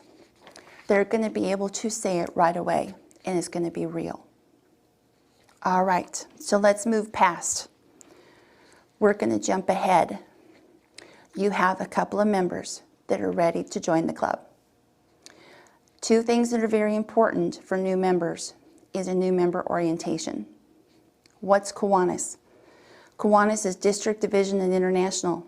It's member expectations, service leadership, and Kiwanis objects. The new member orientation is presented with not only the sponsoring, or should be presented, not only with the sponsoring Kiwanian, but with the club leaders as well. We have both a written bullet point Word version of a new member orientation. We also have a PowerPoint version. If you want either of those, let your leadership know. The reason it's important for a new member orientation is to make sure that they know what they're signing up for, what they're getting themselves into, and what they can expect. We don't want members to sign up for a year just because someone guilted them into it, or someone wouldn't get out of their office fast enough without that signed application. We want them to sign up as Kiwanians and be Kiwanians for life. You know, it was my third club that I joined before I realized that Kiwanis was actually an international organization. It wasn't until the Pasco Kiwanis Club took me into a room before I became inducted, and they held a new member orientation for me. And that's when I found out that Kiwanis International is a worldwide service organization. So my third club until I found that out. Next slide. Welcoming new members. So when we do welcome new members into Kiwanis, we need to make sure that we induct them. The induction should be special. It should be something memorable, something that you're proud of, something they're proud of, because it will give them a reason to continue to go out and gloat about Kiwanis to their friends. One thing that Pasco Kiwanis did is that when I was inducted, they gave me a folder. In the folder was my certificate that I could hang on the wall of my home or my office. It had my pin, my Kiwanis pin that I could wear. It had a copy of both the district and the international magazine, plus some local literature about their club. In it also, they had a blank piece of paper, and the idea was for 3 meetings, all of the club members in Pasco Kiwanis Club were to come up to me, introduce themselves, and sign that piece of paper. At the end of the 3rd meeting, everyone who didn't sign it was fined. That was one of the requirements for me to get the good badge, because when I was inducted, I got this ugly gold badge, and everybody else had this really nice blue and silver badge. The other things I had to do to get that nice regular badge was be a greeter for 3 meetings, attend a board meeting, and attend a service project. Nothing too difficult, nothing too hard, but it kept me engaged right away in the club. And when I fulfilled all these points, I got my nice regular silver and blue badge like everybody else had. Also about the induction, when they get up and they tell the group about who they are, let them talk about their job. Let them talk about their family, with no monetary fines. Get to know them. Also, during the new member orientation, let them know about the different committees that your club has. During that time, if they show interest in a specific committee, and you should encourage them to want to join at least one, when they pick which one they want to join, call the chair of that committee and ask the chair to give a reach out phone call as soon as possible to welcome to the committee. Keep the engagement, keep the Kiwanis momentum going for the new members. The next item is mentorship. When a new Kiwanian is in the club, don't just let them go on their own. Make sure that they have a mentor. It may not be the person that sponsors them into the club. It may be someone else that is more willing to be a mentor. Make sure that the mentor stays engaged with a person, and make sure that the new club member stays engaged with the club. If they're active or absent, both in a mental or a physical means, you need to check on them and find out what's going on. Keep them engaged. Let's say you have a member who decides, this isn't for me. I just don't know if I can do this. I think I'm going to quit the club. How many clubs perform an exit interview? We kind of got away from this practice, and we need to get back to it, because if we knew why they left, could we perhaps correct the problem?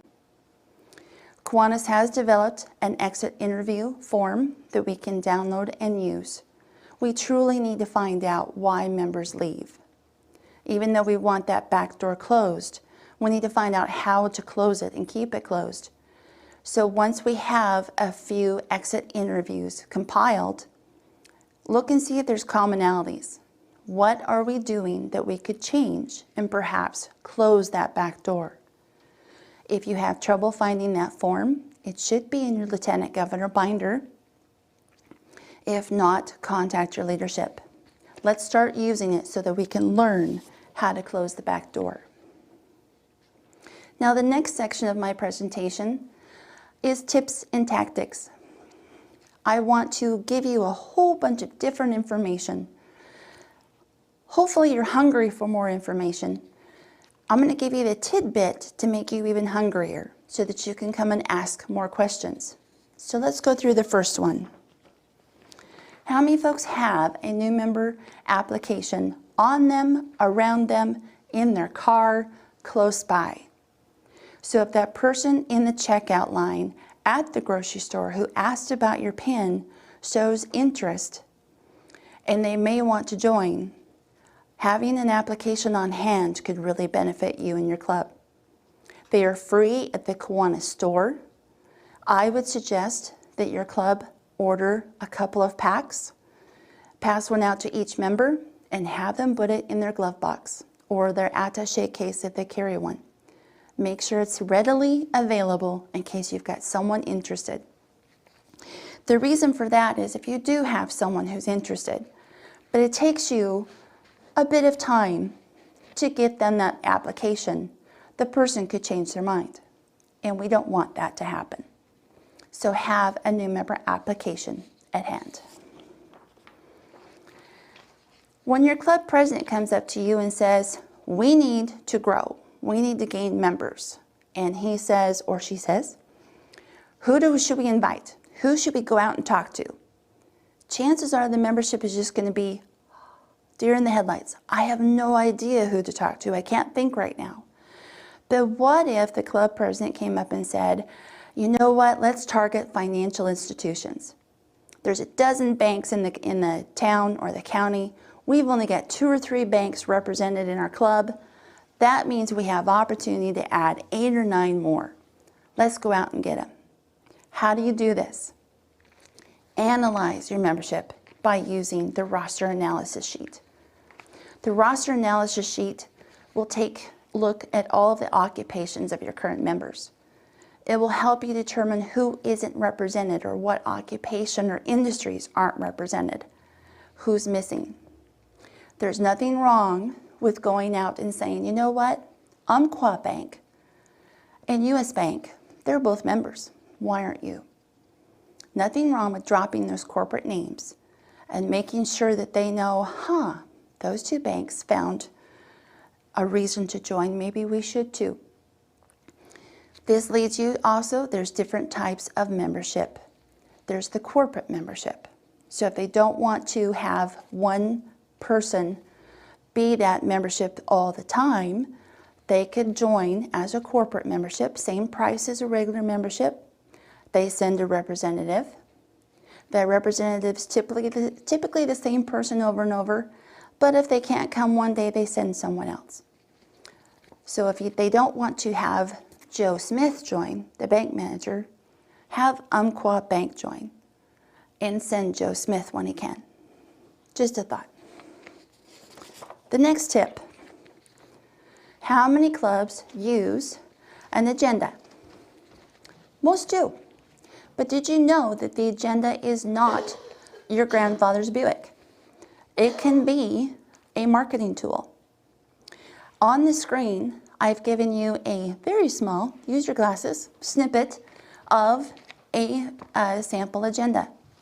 This was appropriated by a Spokane club who has been sharing it all across the district.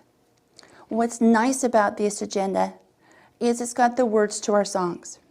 So if you do have a guest speaker or a new member or just a guest, and they come in and you start singing the national anthem or O Canada and they don't know the words, they're just standing there. You're actually giving them the words so they don't feel so uncomfortable. What's also nice about this agenda is on the left-hand side, the navigation bar, you have the officers and the board members of the club. Perhaps they're going to recognize one of those names. If they recognize one of those names, it's kind of like name dropping, silent name dropping. I didn't know he was a member. Maybe I should be too. You also can put on the back side of this agenda what your club participates in, who they give money to, and then also a calendar of all of your upcoming activities. This would be a good document to send out to all of your membership prior to the meeting. If someone's on the fence post, I may not be able to attend this week's meeting or not, perhaps the guest speaker would make them commit to coming. For those that can't come, it would keep them in the loop, let them know what's going on, keep them informed. I would also send it to all of your past guest speakers, all of your past guests, and then don't forget your district leadership to keep them informed of what you're doing. So please, an agenda is not just an agenda anymore. Think of it as a marketing tool. Think of it as a communication tool. If you need a copy of this to edit for your clubs, just let us know. How many folks have thought about Remember? Remember is something that's been around for ages. Remember is you've had members of the club that for whatever reason, they have quit. Maybe the reason that they quit is no longer valid. Maybe it was their job. Maybe it was their personal life. Maybe it was their, goodness only knows. Maybe it was a personality conflict with somebody in the club.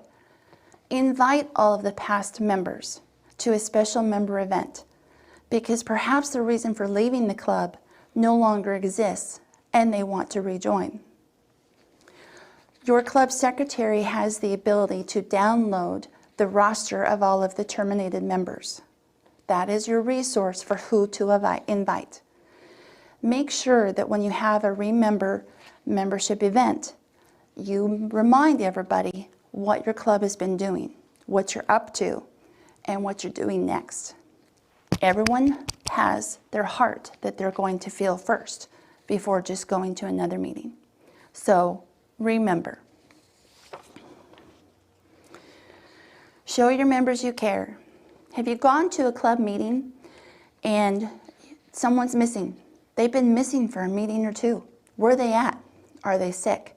Have they been traveling for work? Why aren't they here? Well, instead of just wondering and asking these questions to the air, have someone responsible for reaching out.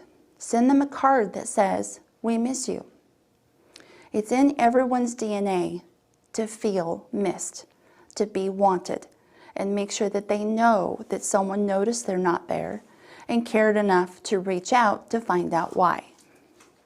So make sure if someone has missed 2 meetings or more, reach out to them, find out what's going on, and care.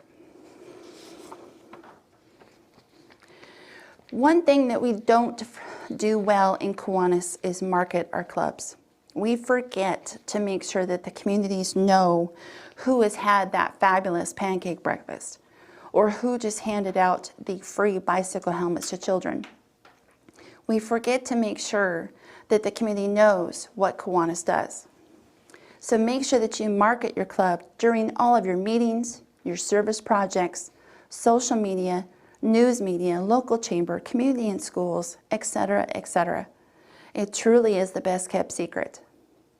The sign that you see here on this slide, I actually downloaded from the Kiwanis International website. They have a lot of graphics, flyers, posters, and signs that you can download and use. You'll see a few of those later in my slide as well, but go out, find them, and use them. Make sure the community knows what Kiwanis does and who they are. All right, so let's talk about the virus.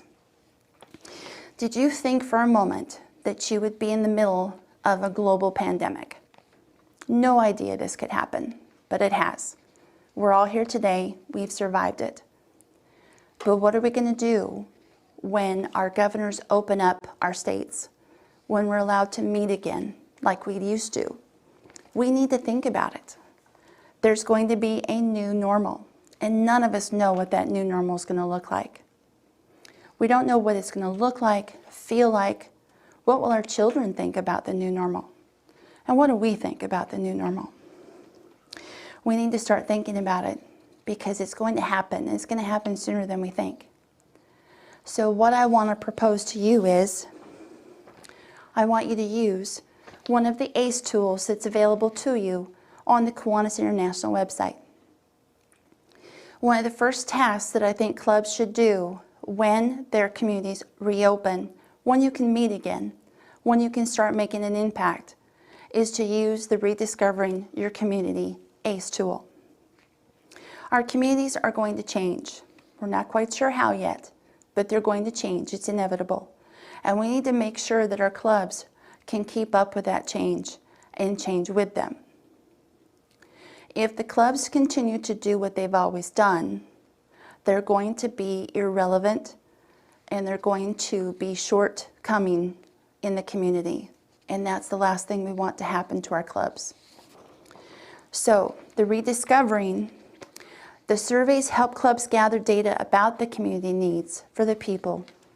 They also help to identify the club in partnerships with others who, who might partner with others to address those needs and strengthen relationships in the communities, like your town council, your city council, your mayors, your police, your fire, your emergency system, and especially your community schools. What I like most about the Rediscovering tool is that it has a step-by-step process that will lead you through the survey. It will give you how to create a contact list with all those entities I just named, identify team members. Not every Kiwanian is able to go out and talk to the city mayor. Oh my gosh, I think I'd get just as tongue-tied as I do right now with you folks. So find those Kiwanians that can go out and talk to them. Schedule and conduct interviews. And what's really cool about this tool is it gives you open-ended questions. And the open-ended questions are awesome, trust me. You can then debrief with the results of all of the meetings that you had with the community leaders. And you can decide, how does the club proceed? Your club will need to check, adjust, and change. The reason being is you need to be more meaningful, more relevant, and have greater impact in your communities. We can't say those words enough. Your clubs also need to be innovative. They need to be accepted acceptable to virtual options. Some clubs are meeting these days over Zoom or other means, and that's good. They're finding that it's not half bad. But there's other clubs that aren't meeting at all, and that worries me. Clubs need to be willing to try new things, and they need to keep their focus on service in their communities. And while you do that, highlight what you do. So I've shared a lot with you today, and I think I shared it way too fast. But I hope that some of the topics that I touched on do make you hungrier for more information. You have a great support system. I'm here for you. Governor-elect Lonnie is here for you, as well as Governor Melanie, your district office and staff. And be sure to use each other as well. Bounce ideas, share ideas, best practices with each other. And when you just can't come to a good conclusion, reach out for help. As lieutenant governors, you're not in this alone. You do have a fabulous support system. You just need to make sure that you do use it.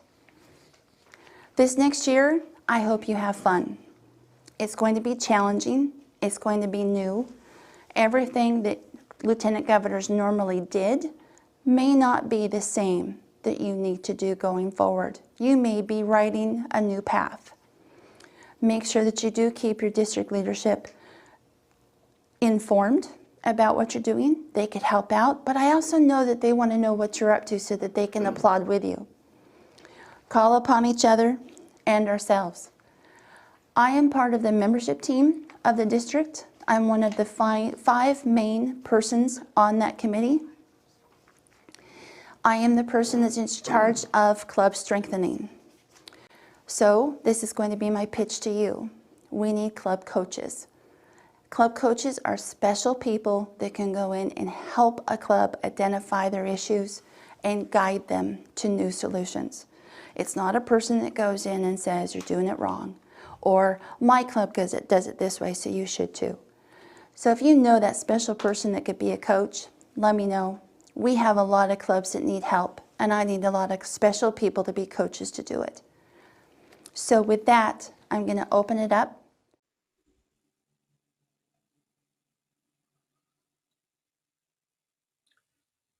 Good afternoon. Thank you so much for joining the Club Education Conversations. So as you saw, I referred to lieutenant governors a lot throughout the process.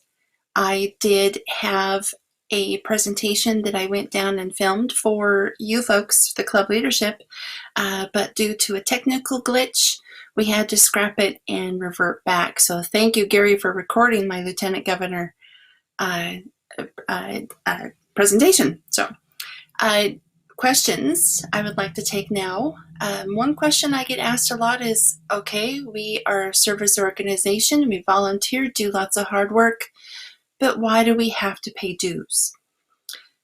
Dues are just something that comes along. What they pay for is the resources such as all of our literature, our Kiwanis new member applications, our leadership guides. There's also the liability. Every time we have meetings, we have events, if something were to happen, we would need liability insurance to protect us financially. And Kiwanis International provides that to us with our member dues. Here in the district, we also have, our governor's travel, our district chairs travel, and all of the happenings like today come out of our dues. So it is a negative at times, but it's very money that is well spent, I guess is what I would say. But to me, the liability portion of it makes the dues well worth the trade. So I'm not seeing any questions come in. Yes, club coach. We need a club coach. Thanks, Renee. A lot of clubs need club coaches right now, and I think that number's only going to grow as we come out of this pandemic. Like I said in the presentation, some clubs are meeting virtually and some clubs aren't, and I'm truly worried about those. Club coaches, like I said, are special people. You don't find them very often that can come in and actually help guide club membership to their own solutions. We don't want someone that comes in and says, you're doing it wrong, do it this way. That's not what we need. That's why it's a special person. So let's see. Lynn, suggestions for attracting younger members. That was part of my Member Ready speech. It's tough. And that's why I used my own kids. I brought my kids to a club meeting and they never returned. They were the youngest in the group. They thought it was corny. So we are finding success in having satellite clubs of our main clubs that are just the younger generation, where they can do things on their own in their own way, in ways that our regular clubs aren't. So you may have children of your club members, other younger folks out in the communities that do want to band together for service. They want to meet in a bar. They want to communicate over text messaging. Make them their own satellite club of your club. And if you want more information on how to do that, please let me know. But attracting younger folks, it's a challenge, but it's something we have to do in order to survive. Let's see. Club coach training. Yes, we are going. Thanks, Renee. You're right on the spot. Club coach training is coming up. We are going to be announcing here pretty soon some virtual training towards the beginning of August. We'll have one during the week, one on the weekend. That will kind of get us going with a new roster of club coaches and then assign them out with some help, of course, at first to help our clubs. Definitely something needed. We got to get going on it. So watch for that news soon. How many club coaches are there now? Not enough. I would say if you want a number, only about 40. And we have 270 some clubs. And I would say we need to at least triple that, if not more. So if you do have, that very patient, willing personality that you think would fit in the club coach realm, please let me know. I need you. I want you. Let's see.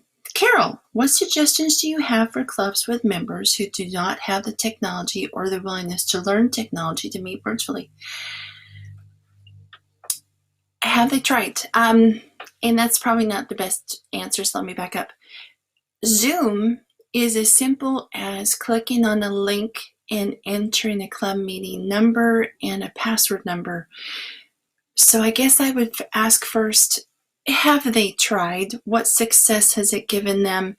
And could you call upon one of the district members, leadership members like Lonnie or Melanie or the membership team to help you facilitate one of those first virtual members or meetings so that they can see and experience how easy it is? I know if I take a look at my own mom, technology scares her to death and she just shuts down and says no.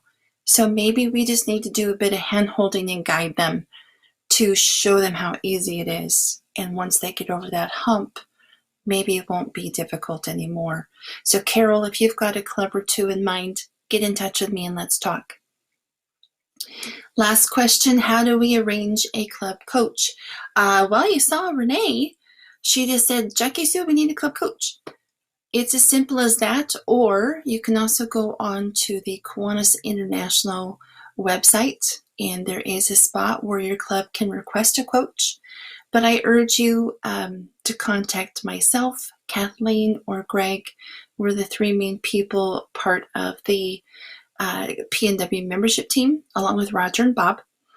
And we can put you in touch with a coach that we already have, or find another solution until we get you a coach. So with that, I'm being told to introduce the next section of this fabulous training. So again, get in touch with me, jacksumac@icloud.com. Otherwise, I want you to give your attention to a fabulous video on Key Club and shoes. Here we go. Shoes. Shoes are made to protect and comfort our feet. Shoes help us do the things that make us who we are. Shoes come in all kinds of shapes and sizes. Some are for decoration. They show personal style and individual expression.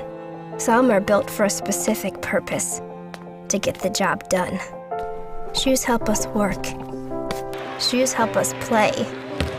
They support us. They protect us. Shoes are an extension of who we are. They remind us of where we've been and where we want to go. Shoes are made to get us to the place we're supposed to be. Shoes are like Key Club. Shoes are made to take us places. Places you've never been. Places you've been 100 times. Places that will be better because you came.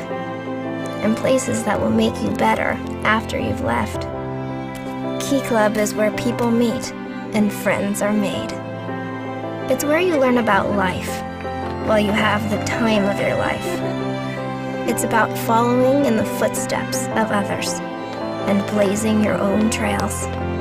Because no matter where you want to go, it all starts with the first step.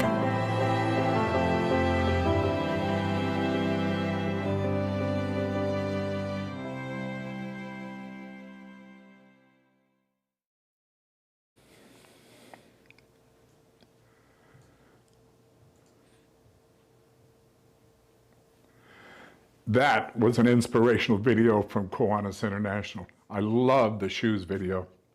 Hello, I'm Lonnie Johnson, and I will be your governor for the 2020-2021 administrative year. It is my pleasure to introduce the following Kiwanians as an essential part of my team. From the Pacific Northwest, SLP's CKI, Tyson Dieppe. Key Club, Brian Egger. Builders Club, Nicholas Hafez. K-Kids, Roy Henson. Action Club, Jackie Sue McFarland. Administration, Alignment, Dr. Mike Wilson. Building, Greg Holland. Club Achievement and Signature Project, Evelyn Chapman. Finance, Teresa Venn. Fundraising, Cindy Carruthers. Partnerships, Beverly Triplett. Interclubs and Social Networking, Trent Spradling. Tech Advocate, David Crozier. Laws and Regs and Resolutions, Charles Angelico. Parliamentarian, Lauren Lee. Youth Protection, Vicky Frucci. Lieutenant Governor Class President, Ken Smith. Past Governors, Jackie Sue McFarland. Past Lieutenant Governors, the Bigfoot Brigade, Greg Garcia. Awareness, Builder Bulletin Editor, Ed Luttrell. Communications and Media Judging, Linda Newman. Marketing and Public Relations, Gail Sporell. Historian, Patrick Ewing. Events, Conventions and Conferences, Linda Newman. Education and Training, Vicky Frucci. International Convention, Melanie Bozak. P&W District PAC, Steve Imhoff. Foundations, Canadian, Greg Holland and Ann Pinner. P&W Foundation, Ron George. And the Kiwanis International Children's Fund, it's still to be announced. And the rest of my team are the Lieutenant Governors and most importantly, the officers and members of your club. Now let's hear from our two candidates for Governor-elect for 2020-2021. Give your attention in alphabetical order to Marty Fanko and Greg Wiegert.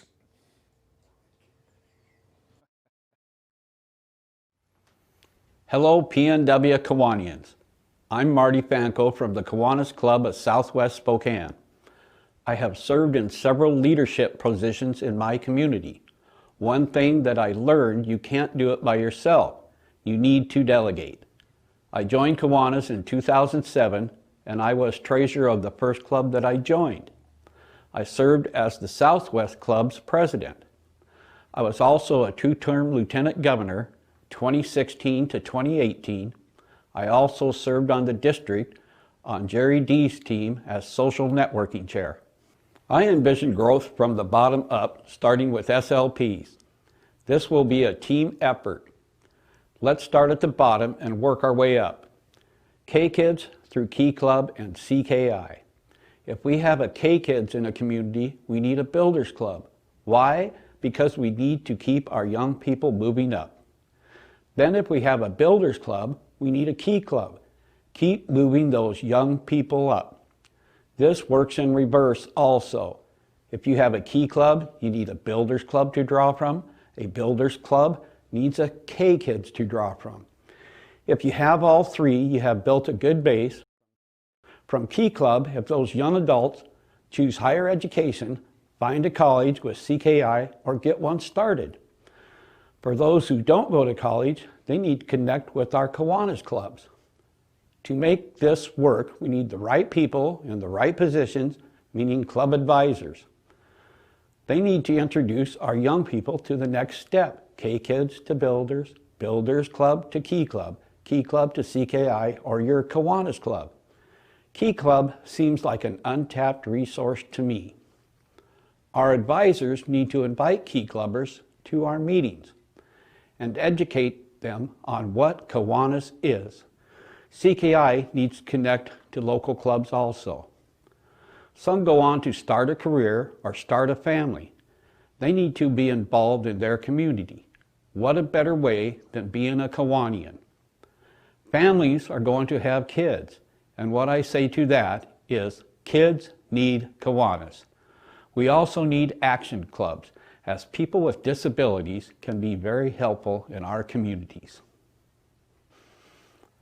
How do you make your clubs exciting again? What made people want to join your club in the first place? Was it a community project or a fundraiser or both? Why not do a community assessment? We have the tool, and get that excitement back. If your community sees that excitement, they might want to join you. Also pick the minds of other clubs in the PNW. Clubs need to share what they do district-wide. The PNW is a large district, so let's make it grow and be exciting too. Let's get all our clubs to charter strength. The right people in the right places make the team effort work. That's why I'm asking for your vote at the district convention in August.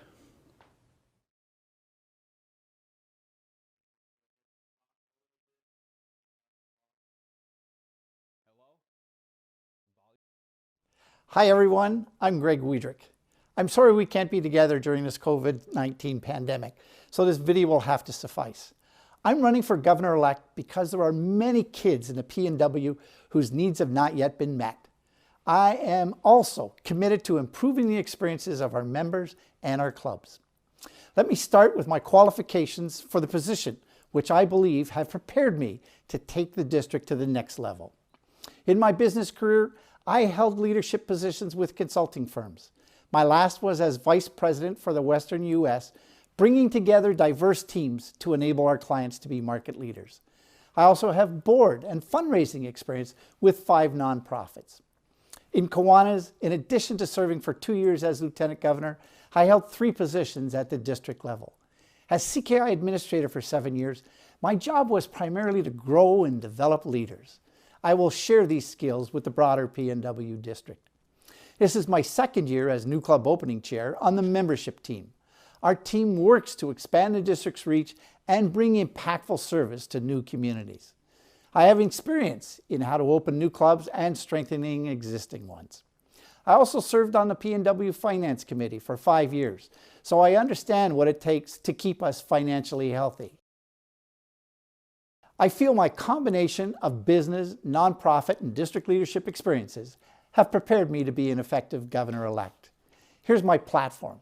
Focus on membership, develop Kiwanis leaders at all levels, and promote impactful service in all our communities, all while having fun. We do amazing work in the PNW. Our service leadership programs differentiate Kiwanis from all other service organizations. Growing our family, our service leadership programs, by increasing the number of K-Kids, Builders, Key Club, Circle K, and Action Clubs will be one of my objectives and priorities. My club started at K-Kids at a Title I school, At the year-end assembly, a teacher introduced herself and said she was initially unaware of which students participated in the after-school programs. After 3 weeks, she said she knew exactly which 4 students were in K-Kids by the change in their helpfulness and interaction with classmates and their renewed focus on schoolwork.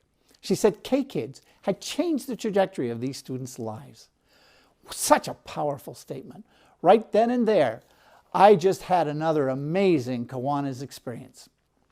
I mentioned impactful service. To ensure we're doing impactful service, it's important for clubs to regularly reach out and assess local needs and opportunities. We have excellent tools to support this effort. In regard to membership, I will prioritize the district's focus on strengthening clubs, revitalizing under charter strength clubs, and opening new clubs.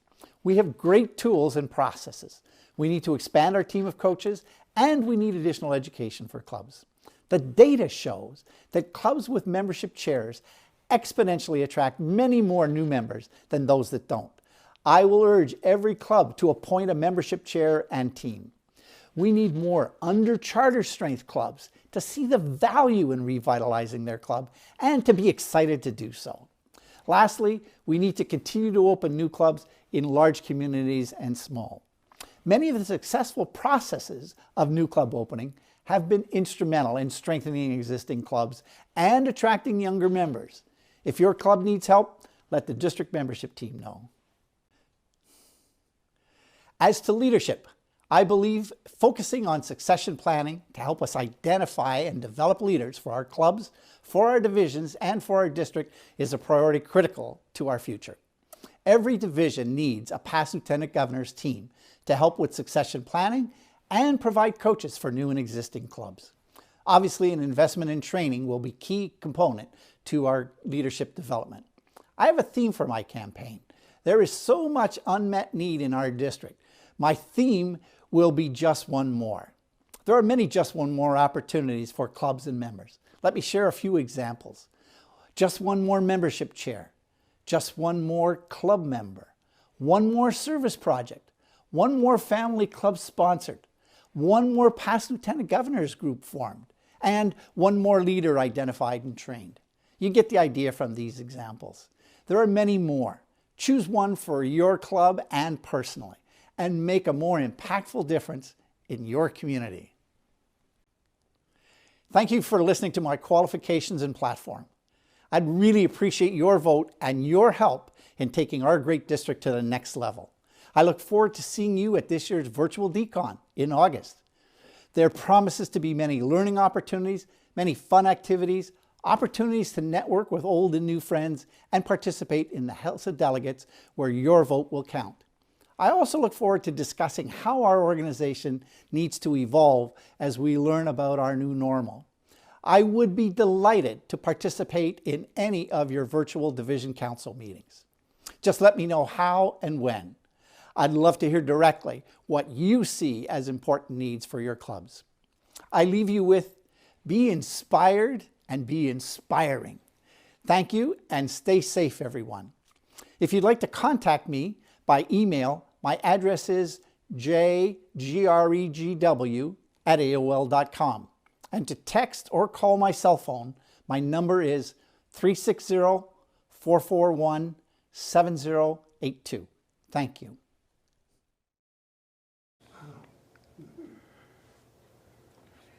We certainly hope that you have enjoyed our first ever virtual Club Excellence Conversations. We thank you for attending. Please use whatever you may have learned during the past 3 hours to begin the conversations in your club and to create excellence in the coming year. We want to encourage clubs to conduct ongoing conversations and conduct some planning sessions to help you grow and engage your members. We are far stronger as a team, and we will accomplish more together than any of us could on our own. We also plan to continue the conversations with more of these virtual seminars on more topics. We will be sending out a short evaluation and really want you to tell us what you thought of this session and what you'd like to hear more of. We have some ideas for future sessions, but we need to know what you want and what you need to help your clubs. And last, before we go, the entire team wants to encourage you to register for the upcoming first ever virtual district convention, or DCON as we call it. It is only $25 US, and if you register by August 1st, you get a convention in a box, with the first 300 getting a unique 2020 convention pin. And we've also added a 2020 t-shirt this year, so you'll be seeing that on the website very soon to be able to get your t-shirt. The schedule is on the website, and the information is in the builder, which is in the mails right now. Remember that to be a delegate, you must be registered, so don't delay. The deadline is July 20th for delegate registrations. As I said, there will be a convention t-shirt, so watch for that order form. We thank you so much for attending, and remember that the best way to show that you like this day's effort is to recommend to your fellow Kiwanians to join in next Saturday at 10 o'clock. Until then, Lonnie, let's all be Kiwanis proud.